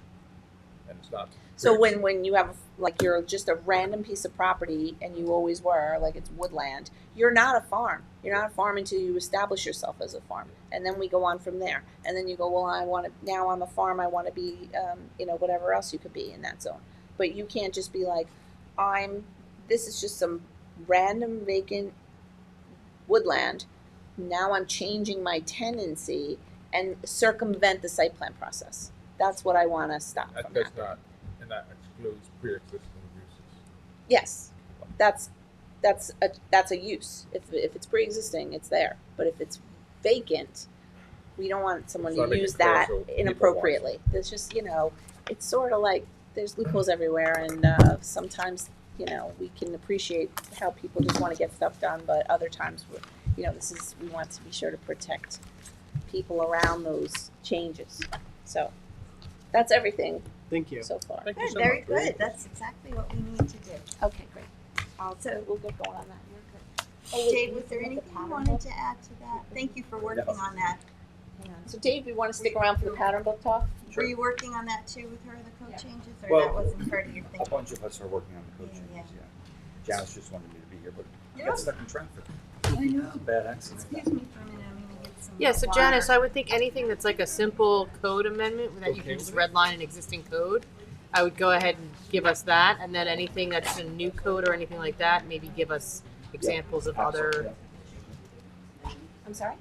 No, I was just saying anything that's like a simple like redlining the code that we currently have or changing it, just give us that, Yes. and then the other stuff, maybe just having somebody prepare like what other municipalities have. as far Sure. as- Yes. Okay, that's good. Teresa's No. You can stay. Well, this is about the pattern book. Hopefully we'll all go. Hopefully we'll all be on board. Do you want to stay? No, you don't have Hard to. copy I'm is just something we've offering already if you want to. But Thank you. you're good. You ran in here. It's fine. Thank you. I'm not sure. I'm not sure. Yeah, we got this letter already. That's not what we're conversating. They're already doing it. The planning board just takes Right theirs there. and stamps it. Put one more down. Because they don't have the expertise to know what even they're. Who, the planning? Yeah, like it's. Put, The and then plan put is- that. They're for them? Yeah, but the plan is, what are they going to do? Tell our planning staff that they're wrong? Well, no. Yeah. They're being handed a plan from the planning staff. They're just right the site clearing. Mhm. You guys are doing the re-veg plans, No, they proposed something to us. but and then you guys look at it to make sure it's Yeah, the compliance, planners look and at then it. We The planning we board just talk- has to say, okay, we agree with the planning department. Yeah, pretty much. It's like a rubber stamp. We like go in the field. We look at it. We talk to Marty. We look at best practices. We we do all that. Would you bring chicken pie? Of course you did. In front of somebody. I'm sorry. I'll just let you know where we're Was it going. addressed to me? We all got them.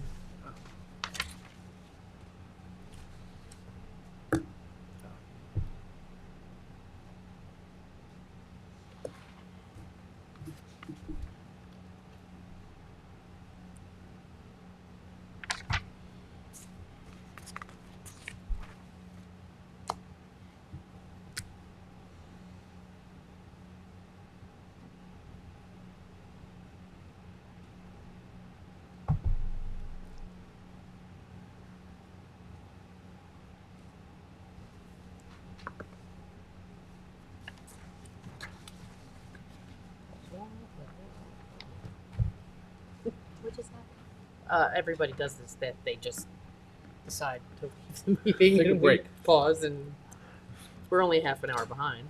Sorry. I kinda No, it's not jumped your in fault. with all this stuff. You're doing a good job. Thank It's a lot to get through. Exactly. You should have Well, been. if I had to do a work session for every one of these, you wouldn't finish it until the end No, of the year. yeah, that should have been.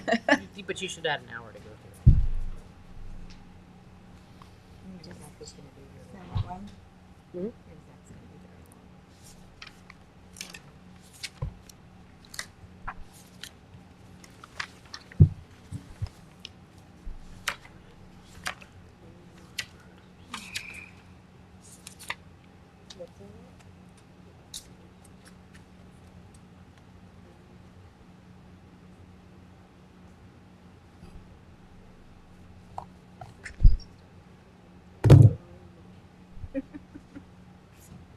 Get some coffee.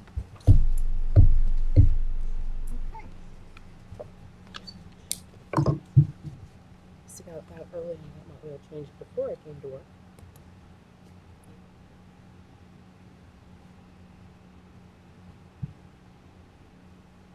All right, what's this?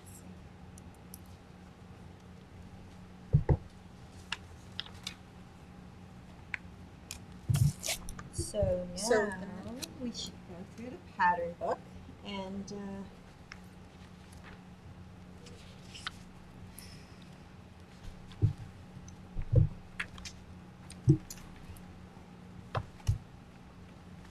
let's just go, I do a lot of things that provide it. But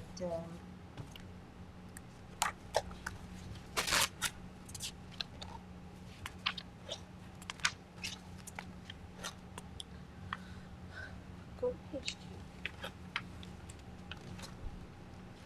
So I think just to start the overview for the benefit of anyone who hasn't seen this. We just know it's a blue page. The groundwork for the panel.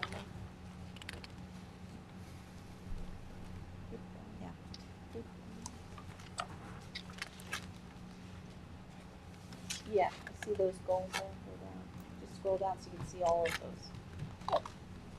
So, I always like to go back to what's the point of this, starting with the goal.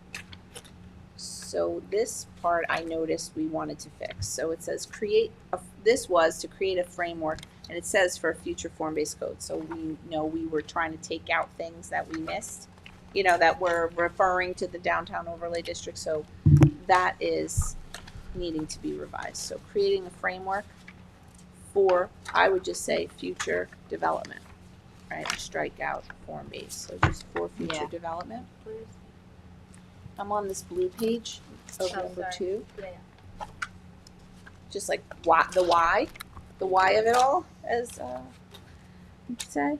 Yeah. 2, to encourage, so the pattern book's point, the primary goal, encourage the development of a walkable, thriving, family-friendly, it says district, but you could say Hamlet. downtown, Hamlet, whatever. 3, embrace and complement the historic fabric and context of Hampton Bays. 4, create the framework for pedestrian-friendly development and attractive storefronts that will allow for a mix of uses over time while providing a consistent and pleasing experience. 5, encourage more consistent setbacks along streets with focused and more usable open space. I don't know if that's still true. I don't know what that means. 6, encourage a consistent architectural and geometric language, Can you which go back will. to number- What go do you back to think? number I 5. mean, with focused and more usable open I mean, you have a space. 38-acre park. That's your open space. Yeah. So maybe they mean that focused and more usable open space. is the park. Accessible. Maybe it Make- should say making with the park focus more and more accessible, accessible. good ground park. Right. Okay. That might mean, because how it says now, it might mean between the buildings Yeah. and the walkways. Right. Yeah. And then encourage a consistent architectural and geometric language, which will allow for flexibility and diversity over time as the community needs change. So I just want to confirm, like, that's the point. So anything after that should reflect those goals, right? Sure. Okay, good. And then, so you had a public hearing and you heard, people saying some stuff about good and bad. So we just want to get to, like, what is the document that you want as a final version? The setbacks on the streets, is that on current streets or future streets or both? Well, Like, new originally it development was on current both, streets? because the idea was, as, let's say you were creating something on Main Street, Montauk Highway. The original form-based code wanted the buildings to eventually move back a little bit to create more sidewalk area in the front of them. So if that's still a goal, then it would be streets, any street. So like where King Kellum, that shopping center, would be back farther than that? No, I mean on the north side. Yeah, no, of the I mean, road. I'm just using that as an example, as space. Yeah, well, like you have, like the antique store or whatever, that's kind of setback. But then you Yeah. have other things that are right up, like Gators or whatever, Yeah, that's right. right up. If let's say that building in 50 years, somebody wants to, would you want them to build something new a little further back to create more sidewalk? Because you're never going to get more right of way, No. and you're never going to get more roadway on. Yeah. So the only thing you can do is move those buildings back if you want more Right. sidewalk there. Yeah. The other thing was just leave them alone, keep it that way, that's the way it is, and create the new streets coming back, however you configure them, and then set it back how, create the sidewalk widths you want there. because they're brand new. So, So you have so you have the zero lot line option, but it doesn't mean they have to use it. But you want to limit the setback to no more than. right, we had like facade zones and stuff like that in the original thing, which we, Because say like that lot, if the person wants to build a restaurant and wants to put a table outside, right, they would have to Yeah. set it back. right, I think that's in here somewhere. okay.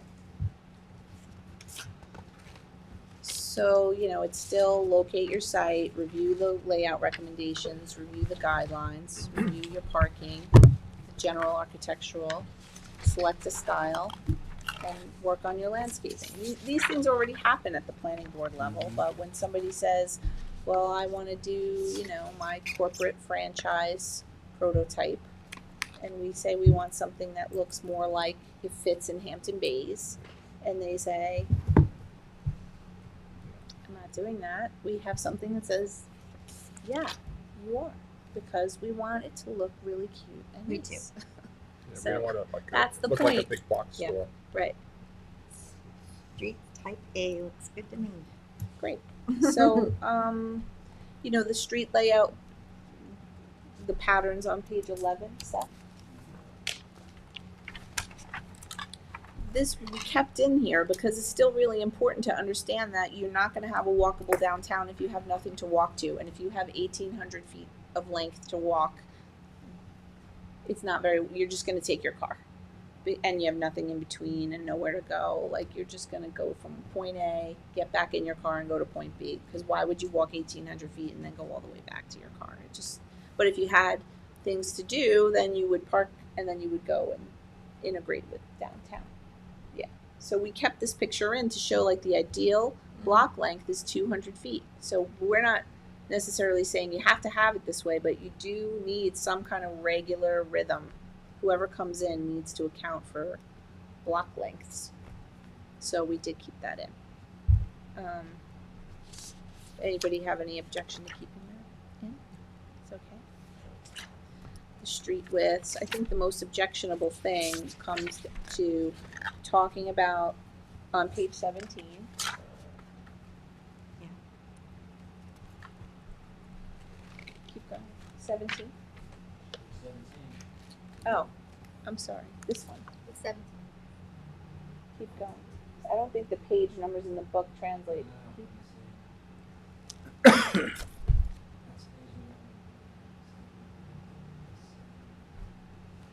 Yeah. This was the layout we worked with Historical Concepts when we said, you do what you think, just as a sample. And we said we could say sample layout. The point of putting it in this picture was to show how buildings define and frame the outdoor room of the street, and they fluctuate. This is, if you don't want it in there or somebody thinks this is objectionable, take it out.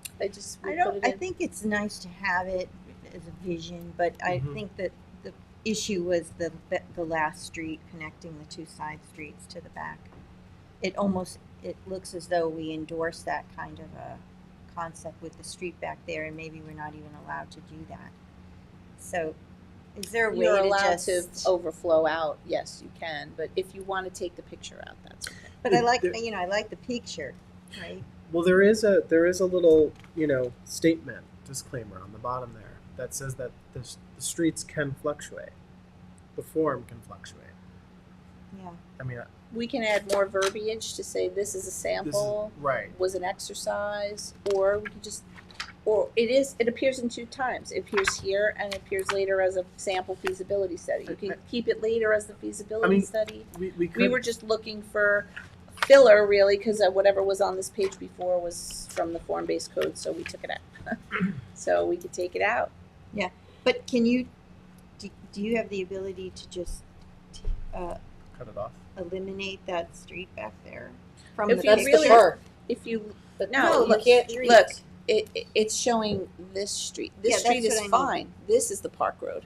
This street is there. That street's fine. Yeah, So but we it's don't want the way the visual looks. It looks like it's going, and it would, but there's bollards here and here, so you couldn't do that. But it doesn't matter with the bollard. No, I'm talking about the street that's new here along the, It's The needed to one get that to goes into the parking. cul-de-sac. No, I Not understand, that but I'm street. trying to say there's two streets and that diagram doesn't exactly, you I'm talking can't about really. This has a furthest cul-de-sac on it. street. This has a part of the cul-de-sac, so it's including the top one. That's what she's saying. You're saying running along the side That's- of the park, correct? Yeah. Yeah. That's what this is. I don't know including. why they're not seeing it. That's You're enough not, to be able I to see it, be I'm used. saying you're not Yeah. seeing the slip street in that picture, that Right. this is the normal street Right. that Yeah, I you see use. it. Right. I think the supervisor's There's the slip asking, street. could we They have the eliminate cul-de-sac. that?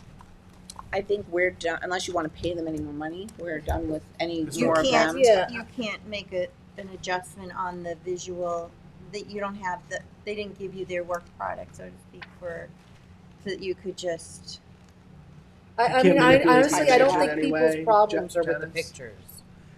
I It's like if I you could do, I take a feel like marker- that's what they a were marker saying, like, and it looks just as mark it though out. you're endorsing a road through the park. There is a road through the park, but we're not. I mean, this is. I mean, you put language in here. This is a pretty picture that is, depicts what, You I can don't know. write the words, this does not endorse putting a road through the park. Yes. Road. Yeah. You wanna write that? Yeah, And not- then this not picture is connected. not intended to endorse putting a road to the park road out, unless you want If to, it's not do it objectionable, for take the overflow. picture That out, was just the remove point it. there. I just don't. I just don't. It's a picture. It's. That road We should be could- just for It's a like picture walking. that's a Maybe that's we a should that's just a call them and just say, what would you charge us to just give us a This is revised the old picture without this back road in it? Okay, I'll ask them. What are they gonna charge? Yeah, a because couple right now, $100 because bucks? this road is connected, it looks like it's connected, you Yeah. can drive right there. Okay, I'll ask them to fix that. Let's get And this, if they fix it, then it can be in here, and if they Yeah. can't, then we should take They it out. can. They can do it. Although, right. It's- The next, Well, wasn't the issue, was there anything with page 16 with this? Or it goes right to page 22 with the building heights? that's what I have, but I'm here to listen to what you have. Okay. The next thing is page, this one, that. Can we remove building height and just leave it for the code? Yeah. To set the building height? That's what I was gonna recommend, just take it out. Take the whole page out? Just have these parameters, Defined in the code. they're trying to define the form. So they're trying to say the ground floor ceiling should be 10 feet, the upper floor ceiling 8. You can just leave it. I think your best bet is to just take it out. I mean, Or right now s- you have 1 to 2.5 stories and 35 feet max. So that seems like that would, I just you don't have want to you- regulate within the pattern book, You but have the the- bigger point is that we want scale and proportion. That's the whole theme here, scale and proportion. Scale and proportion should But- be you don't want like pleasing. a tall building sticking out from the building.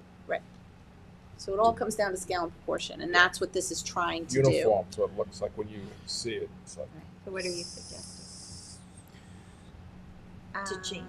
Take it out. To take That's it, what- so that's it's I would just just the remove the building height and zoning. address it in the code. The 50-foot max is what Right. triggered some folks. Obviously, it's not in the code, and that was the point. Like, you're codifying something in a pattern book that belongs in a code. I would so just address would- building height in the code. So just take it out entirely, this and this. But the code doesn't. I mean, exist. or just put in instead of Why not put other Spelling out. graphics that are just samples of form and proportion? and exactly. I'd like some recommendation Okay, to You know, be there. because if you're not careful, you're gonna have all flat roof I- buildings. that's right. Yeah, We don't want all flat roof I- buildings.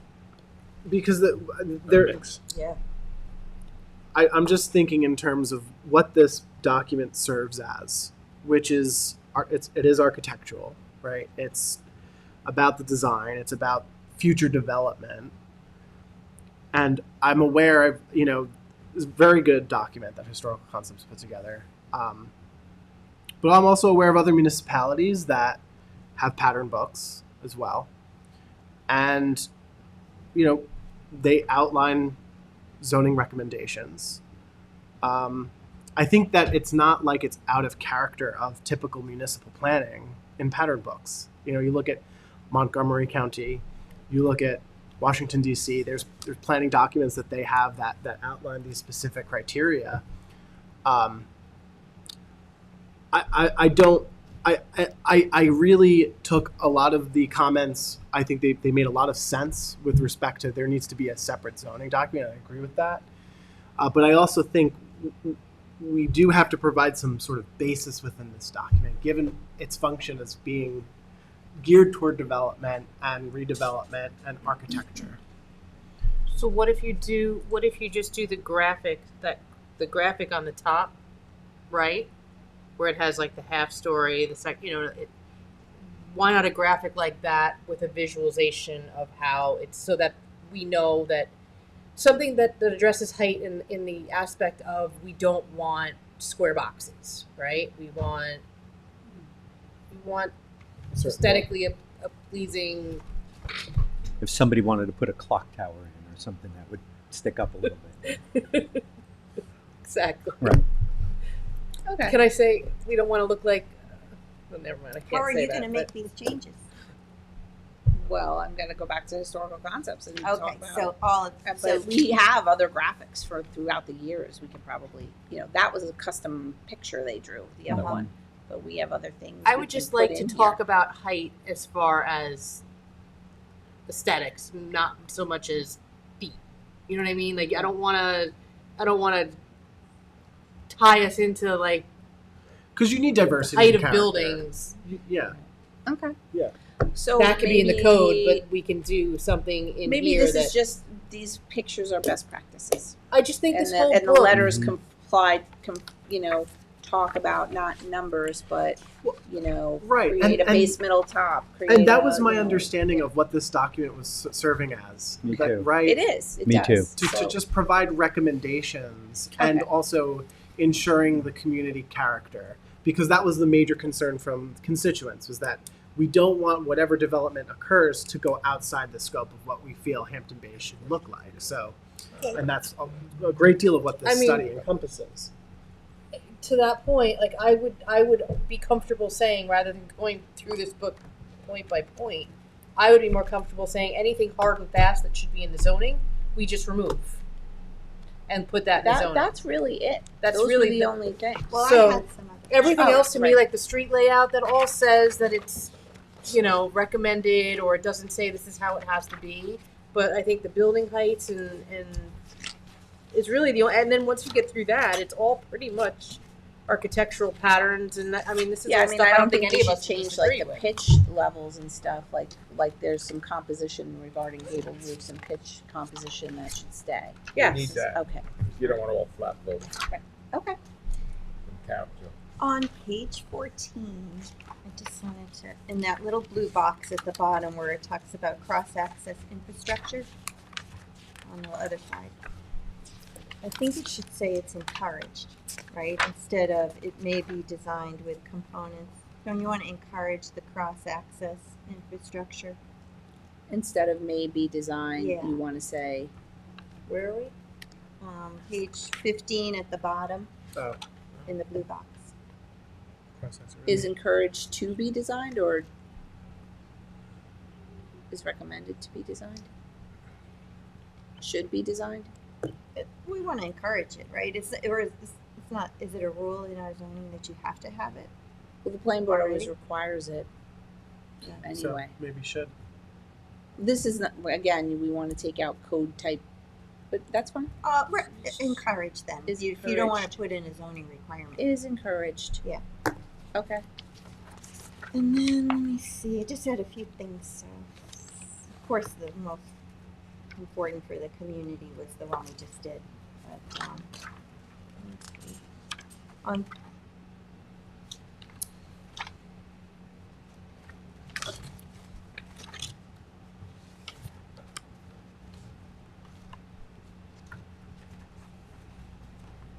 okay, wait a minute.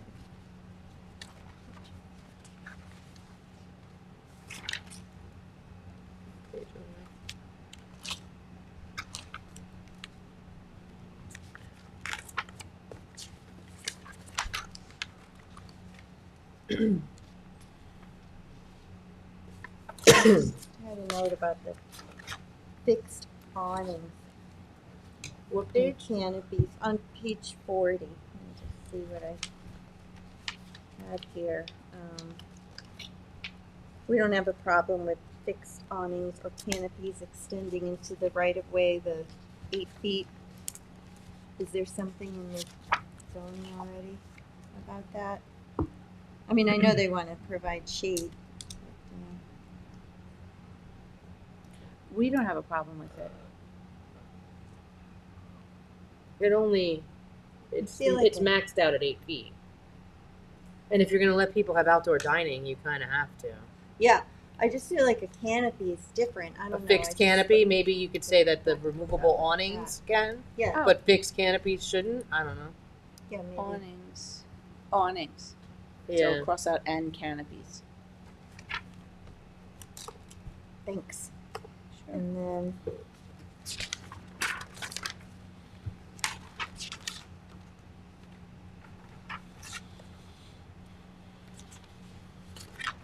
This is so, I'm sorry, but on page 44, like the last picture, I mean, it's got the check mark. Do you think that's a good look?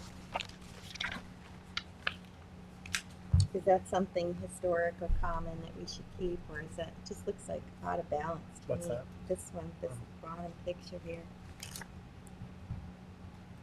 I don't want to get too much. So In the it's a weeds here, it's a feature of some of like the downtown. I'll say like in like Sag Harbor they have stuff like that. Yeah. Yeah. All right. Okay, so here's one thing that, you know, now more recently I've seen stores putting in the accordion doors, and they're really nice because, you know, if it's bad weather, they're closed, but if it's nice, they have the tables outside and the accordion doors open, Oh, yeah. so it's really a nice feature, I think. But it seems like they're prohibited. So I just wanted to, on page, I had page 44 that it looked like it was prohibited. So let me find what I was looking at.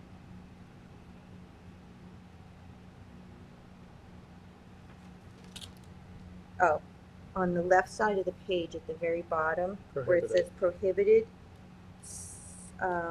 sliding doors on a street-facing facade. Would that capture the accordion doors? I don't know. It might, yeah, I think I you can would ask have them. to say what kind of sliding doors are. It's like is it a 6-foot sliding door or a sliding door folds up into the wall? Yeah. Let me So- find out what they meant by that. Yeah, because if it's just a regular sliding door, I would not want that. But if it's a sliding door, what opens the whole wall and Yeah, goes into so the wall. or you could even just say, if you don't have to ask me to say, but this does not include accordion doors or something. Right. Yeah. 'Cause I think people It like is a nice those now. Yeah, During the summertime. Okay. thank you. Sure. Anything else? Oh.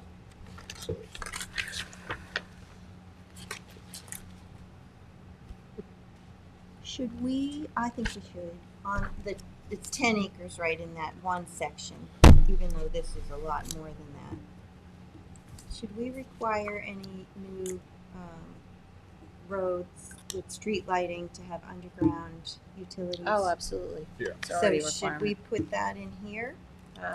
This would be page 74, I think, on the lighting.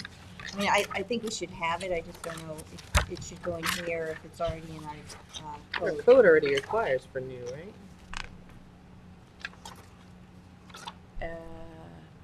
It does, but it doesn't hurt to say it again somehow, somewhere.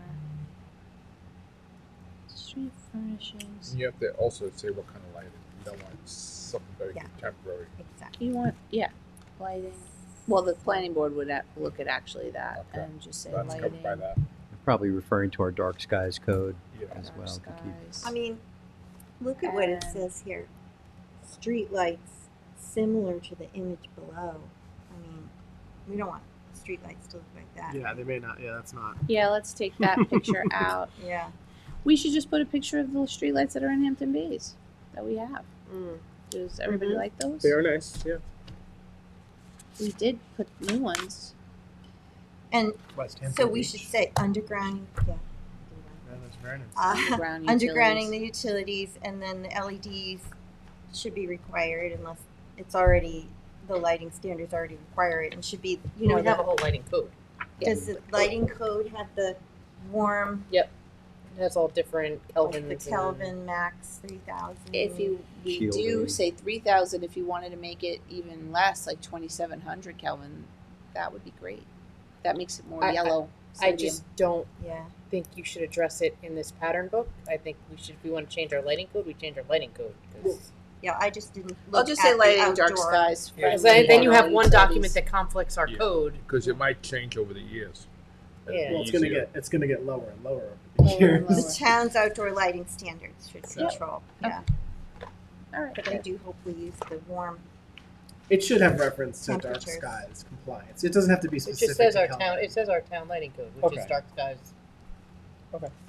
Which we just updated last year. But we didn't change the Kelvin standard. No. What We is it changed at? everything. Don't tell We me should. 6,000. No, It's it's three. at 3, but we would really like it less. 27. 27, 23. The lower, the less blue, and the Yeah. less blue light, the less jump light. And by So the it's way, better for also, it's, anything over 2,700 Kelvin is actually harmful to nocturnal wildlife. So That's right. there's also a benefit to wildlife. Why don't I being add that monitored. lighting code on my list here? That would be great. actually. That would be wonderful. Okay, sure. Thank you. All right. Okay. So let's see, then page 76, we had a comment. What page? 76. Yeah, 76. It Next says no stamped concrete. Where does it say that? I was wondering if you would want to put in no stamped asphalt, or does the town like to have that option? No, we don't like stamped asphalt. Stamped concrete and asphalt. No stamped concrete? Nope, it's already in here. Can't have it. No, it's not for us. Okay, man. Where does it say that? It's I have a note that says page 76, but I don't see it. Let's just amend it. We were just in Philadelphia. You could do like the cobblestone with that. That's so annoying. Oh, there to it walk is. on. Stamped concrete is prohibited. Expensive. So I know stamped asphalt is a little different, but do you want to add? And asphalt. Both? Got it. And then where does it say seating must be located in the shade? Oh, right here. On the right. Says should. Should. Yeah. I mean, It some says people seating like should to be sit- located in the shade, complement the design of the streetscape, be high quality and extremely durable. So that's not just in the shade. It's just sort of like And it says should. You want it mandated? it No, just I says know. it should be No, it says located should. in the shade for don't comfort. You're have saying to. some people want to sit in the sun. yeah. But, I'm just saying you're not going to have trees everywhere that is going to provide the shade, and if I you feel- want to have the seating on the sidewalk facing each other. I don't think Might not be anybody in the ever has said like that's shady or that's too sunny when we're looking You at can't the put plan. your seating I there. think It's during got the too course much of the sun. day, it's- I know, but it says it should be located. If we're at that level, we have bigger Again, problems. It's a well, but it says it. like recommended, meaning for the comfort of the person. Like if you're a designer, these are the design parameters. Why don't you should, just change it know. to say seating should complement the design of the streetscape and leave the shading out of it? I would prefer that. Okay. It's actually I good. don't Yeah. want to limit people. It's on page 74 too about that.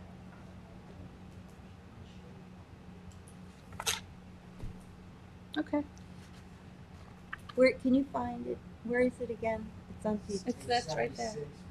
It's highlighted in blue. But then Actually, on take the blue off and just zoom in so we can see. No, on page 74 it appears as well somewhere. Let me see.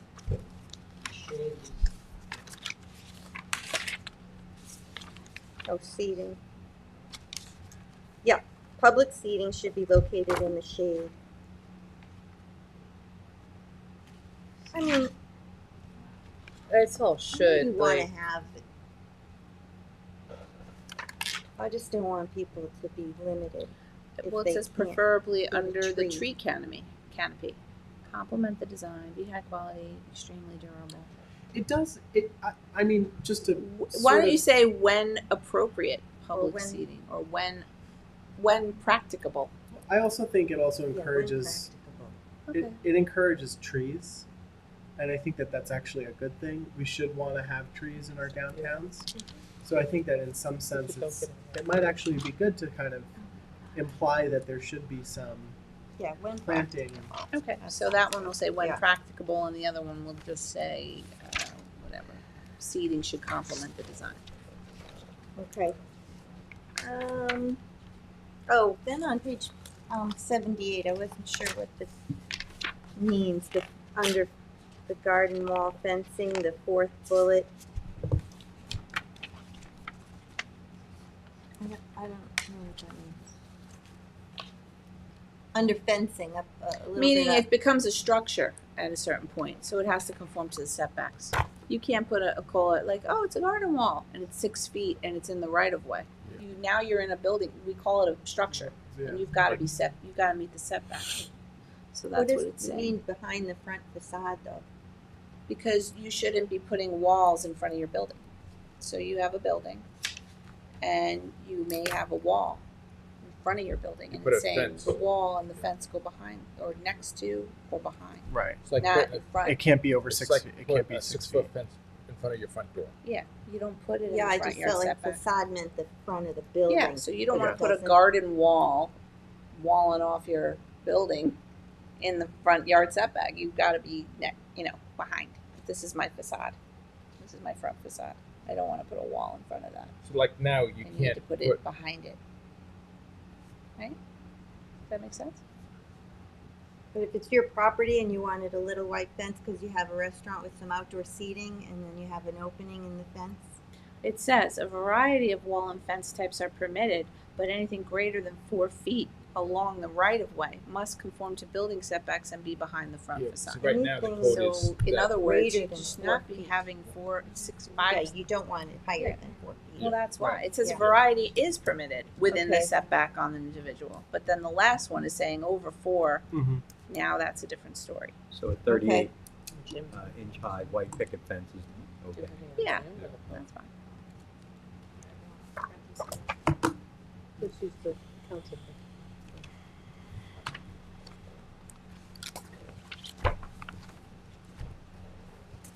And it's already in our code about the curb reveals 26 inches. I don't think so. Do you want that in there? I don't Isn't know if New that York would go State on D&T? page 80. It might be in the New York State DOT might give you a range. Right, Janice, right, B&T? Curb height, Yeah, but I'm not sure that we have it codified. right. I wanna think make the it DOT has a range, but if But we that's don't on have their it streets. anywhere Yeah, it's on They else. don't state- have it state on our roads. streets. On Might a be private recommended. road or a street like this. But there's municipal deference. So I don't know if it goes on page 80 with the paving or somewhere, but I just think that's a good standard height that we should hold people to. Continuing. And then, almost finished. Page 84.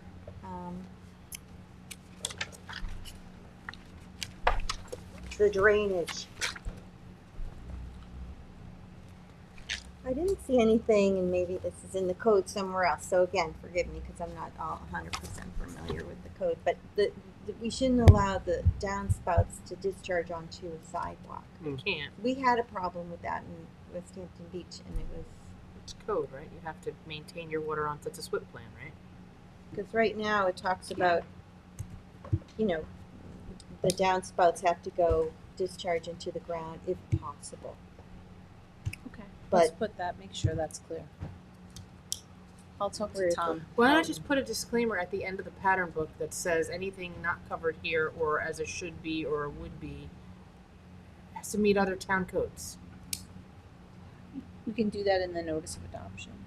Or whatever. It should be. So here it says downspouts should be directed away from the foundations and connected to an underground system where circumstances permit, which is good. But it doesn't say, like there's a lot of buildings that they probably already, Oh, page okay. 84, I don't see it. discharge onto the sidewalk. Yeah, no, we don't want that. But if it's already in the code, as you mentioned, maybe it's already in the code that Yeah, but it should be. addressed. Let's just here. add that in Yeah. there. Okay. All right. And the last but not least, on page 90,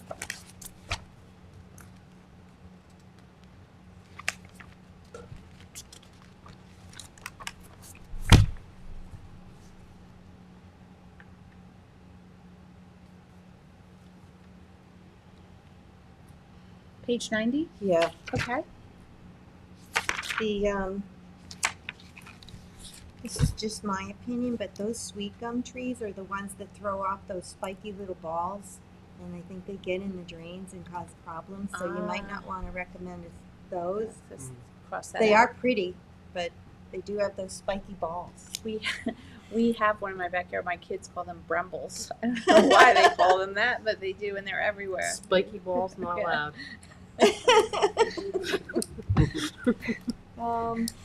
All right, so then we just have to decide about Appendix A. Oh, wait a minute. Appendix A. Oh, I thought the trees were the last thing, but it isn't. Oh, I know. Wait, one more thing with the trees.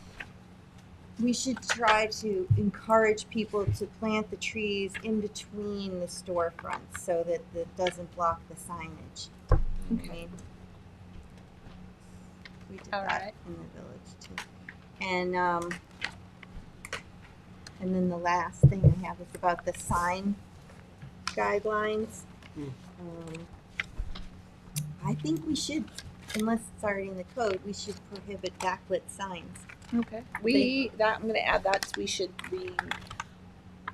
put the sign code on. It's been amortized I'm already a million working on it. times. Oh, you are? Oh, okay. Because Do this you want one me to has just add it like, to the list, and then you'll. I feel like this even allows for neon signs. Neon signs. There are a lot of businesses Oh. that have them in Hampton Bays. Yeah, well, we should amortize them out.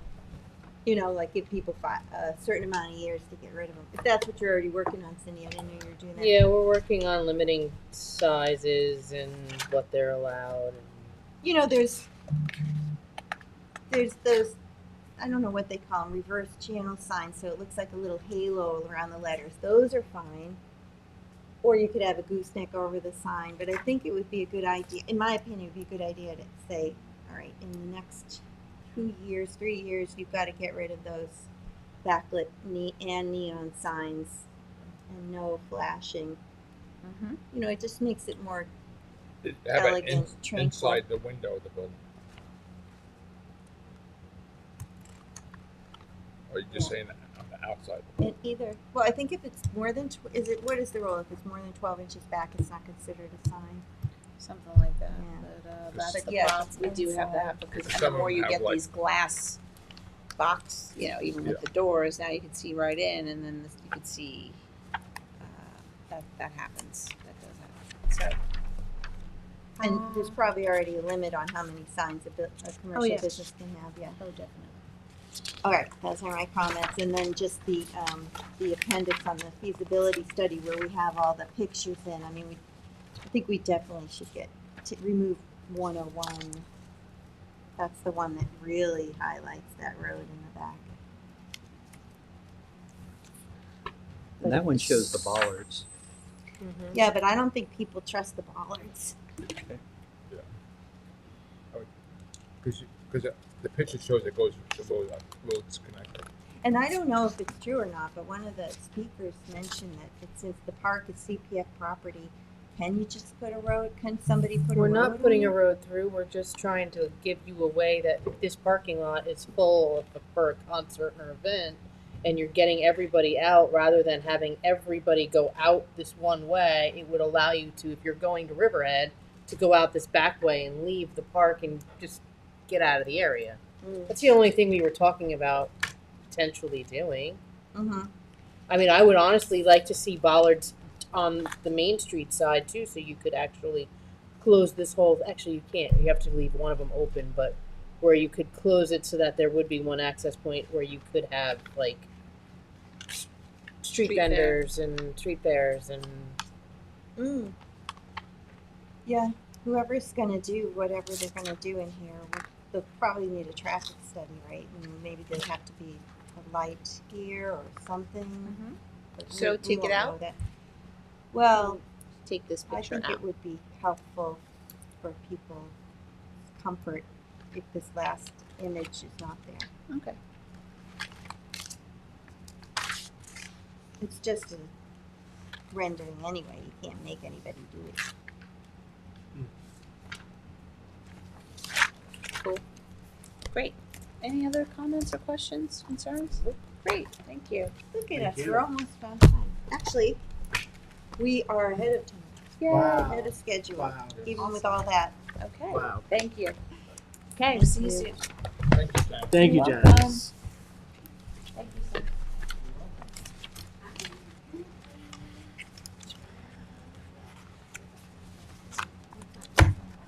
Exactly.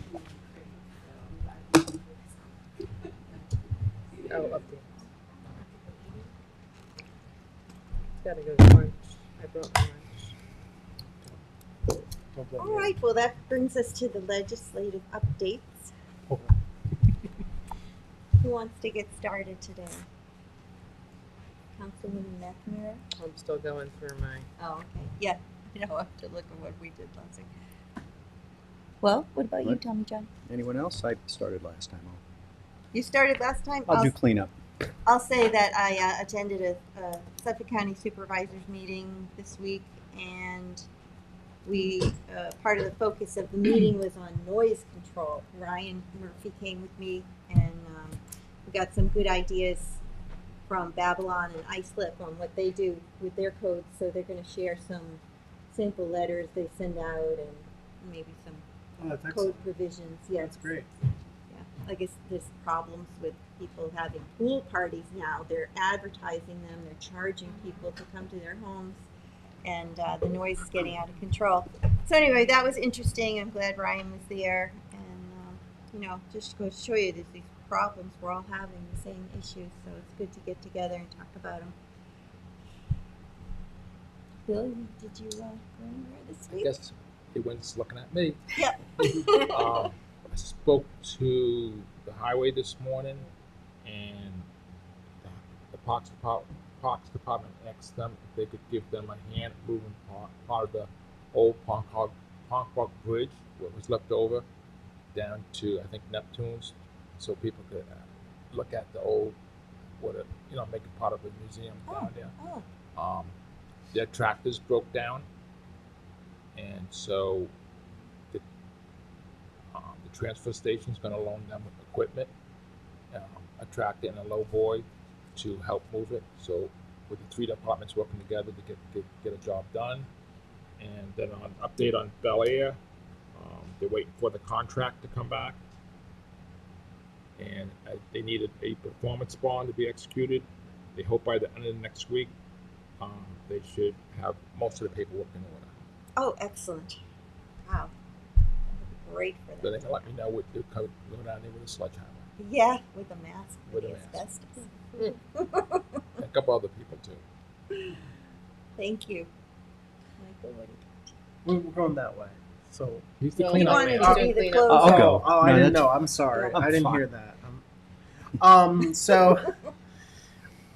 So we're gonna have our traffic task force. This is going to be, I think, the fourth meeting.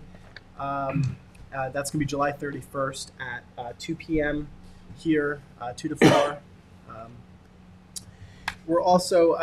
Yesterday I went to the San Gennaro kickoff at Oakland's. It was actually really well attended. Chief Kiernan was there with his family. I'm not sure. Were you there? Did you end up? No.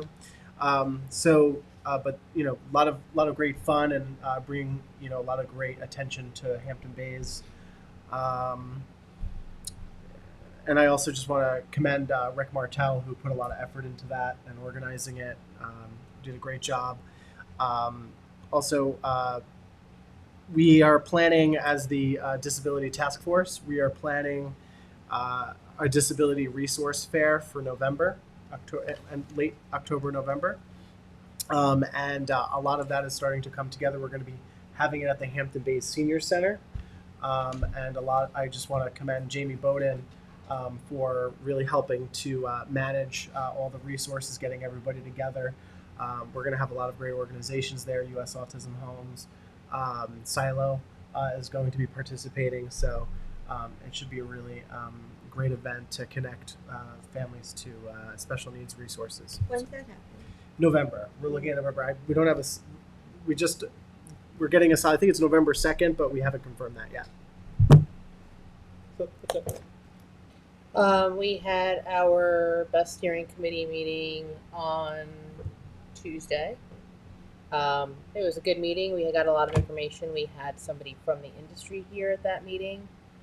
We got input on what they are looking to see, and as far as us working, not with them, but I guess, yes, with them to see what makes sense for us and our code and I think the panel was all on the same mind of we're erring on the side of caution and we were still of the mind that we're not putting anything in residential areas.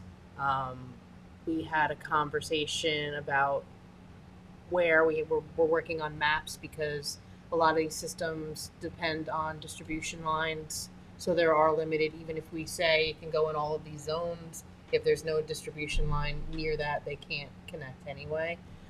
So I think we're really drilling down on the sizes and how they're working. I think pretty much everything grid scale is coming to the town board and not going to the planning board. Planning board will pretty much handle all the behind the meter stuff. And We're still talking about the setbacks and Yeah. how much space we need. yeah, so we're so I mean we are hearing from everybody. So we're only hearing from the opposition to best. We're listening to the industry. NYSERDA's been at our meetings, LIPA's been at our meetings. So we're working through, and I think with the extension it will be great because as Ryan Murphy was saying, the international fire codes haven't yet been adopted by the state, so they're looking for that. One of the things that was mentioned by the gentleman from the industry is when they plan these, they then provide, on-site training and training to fire service. And I had mentioned that, for us, a big part of zoning these things is making sure our fire service is comfortable with them before it gets to us citing one or building one or issuing permits. Mhm. So we thought, and something that I had mentioned was it would behoove the industry to start providing training to local fire service because they don't have, the money. The county, is like Ryan said, they're coming up with training, but to see the industry that's wants these things to put in some money towards that avenue and towards that end would be helpful. Because it just kind of helps us all, feel a little better about having these things in our community, no matter where we end up putting them. So there's not really many sites along the distribution lines that are viable or that already have something on them. So we'll see where it all shakes out. But I think we're moving in the right direction. I think we'll hear from the community that they agree that we need to extend this moratorium to really, because we don't want to rush through, and we don't want to just say, to the gentleman's point that came and spoke at our last meeting that said, we'll just pull back the moratorium, take out residential, and then, that's not what we're doing. We're trying to work through it methodically, and, the former board was reprimanded for going quickly on the last code. They took the standards from NYSERDA as nobody at the time thought that there was anything, amiss. And then you have these fires that are happening. And now out of an abundance of caution, we're really taking our time and methodically working through with the industry, with LIPA, with NYSERDA, with stakeholders. So it's, I think, a much better process, and we'll get there. Yeah, and we're being conservative, but, technology's gonna change and we can always always revisit. revise the code as that happens. So I feel good about it too. And so this next meeting, we'll talk about just trying to bring all of our thoughts together, and then we'll have another meeting with the public's invited to participate.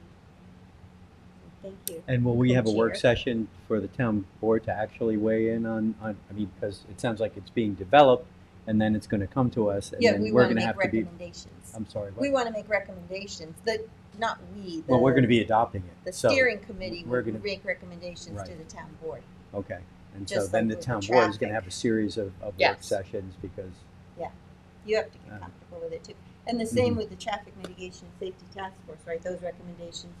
Will be issued in a final report, and that will be we could set up a work session after that's So composed. this is going to issue a final report as well, like the traffic mitigation. Yes. And it's On what we With a based full on all board's the review input. and discussion. Mhm.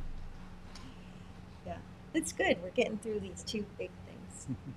They will come to an end, and we'll make some decisions. Yeah, and that's I'm really happy that you mentioned that.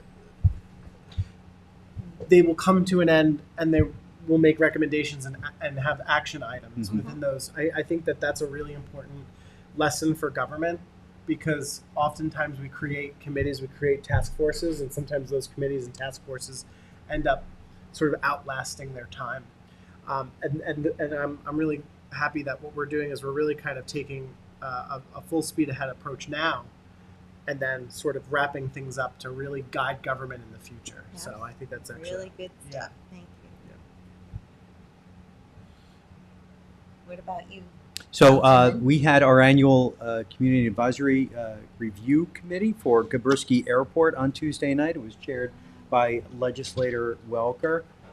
It was a good meeting, and just in the way of updates, Josh Smith reported that at Gabrisky they are employing GPS approach procedures on the other set of runways. Currently, it exists for runway 24, 26. That's the 9,000 foot linear foot runway.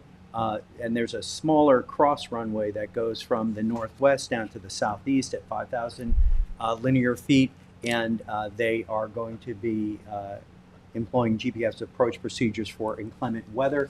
So that is good. Perhaps some of the air traffic in different weather conditions can be moved around the airport. That's one of the complaints from the community, is that when we use 24/6, which is southwest to southeast and vice versa, those communities are affected more, particularly by jet noise in and around Gabrisky Airport. They have voluntary noise abatement routes, and Josh Smith is diligent in sending letters. Very difficult to change traffic patterns, change frequency and time, because it is a public airport, but they are doing a good job. 1533, the GPS approach, it looks like it's going to be up and functioning in June of 2025. So there's some work there to be done. They are expanding some of the facilities there, including the proposition for a new tower at Gabrisky as well. They still are operating the one that was built in the 1940s. These are all county projects as well. And as you know, we do have a military component with the 106th, and Lieutenant Weinberger announced to the public that they are forming a restoration advisory board. They're looking for people from the community and government and business leaders to participate with the Air National Guard in a series of meetings so that the Air National Guard could work with the community in various cleanup stages from some contamination that has happened from previous operations years ago over at the airport. So I'm going to be asking this to go up online. This is from the Air National Guard. You all are welcome to attend. These are going to be a series of public meetings. They want to be as transparent as possible moving forward with how they are working to remediate things over at the airport. And this is particularly specific to PFOs and PFOA contamination in and around the grounds. So it was a productive meeting.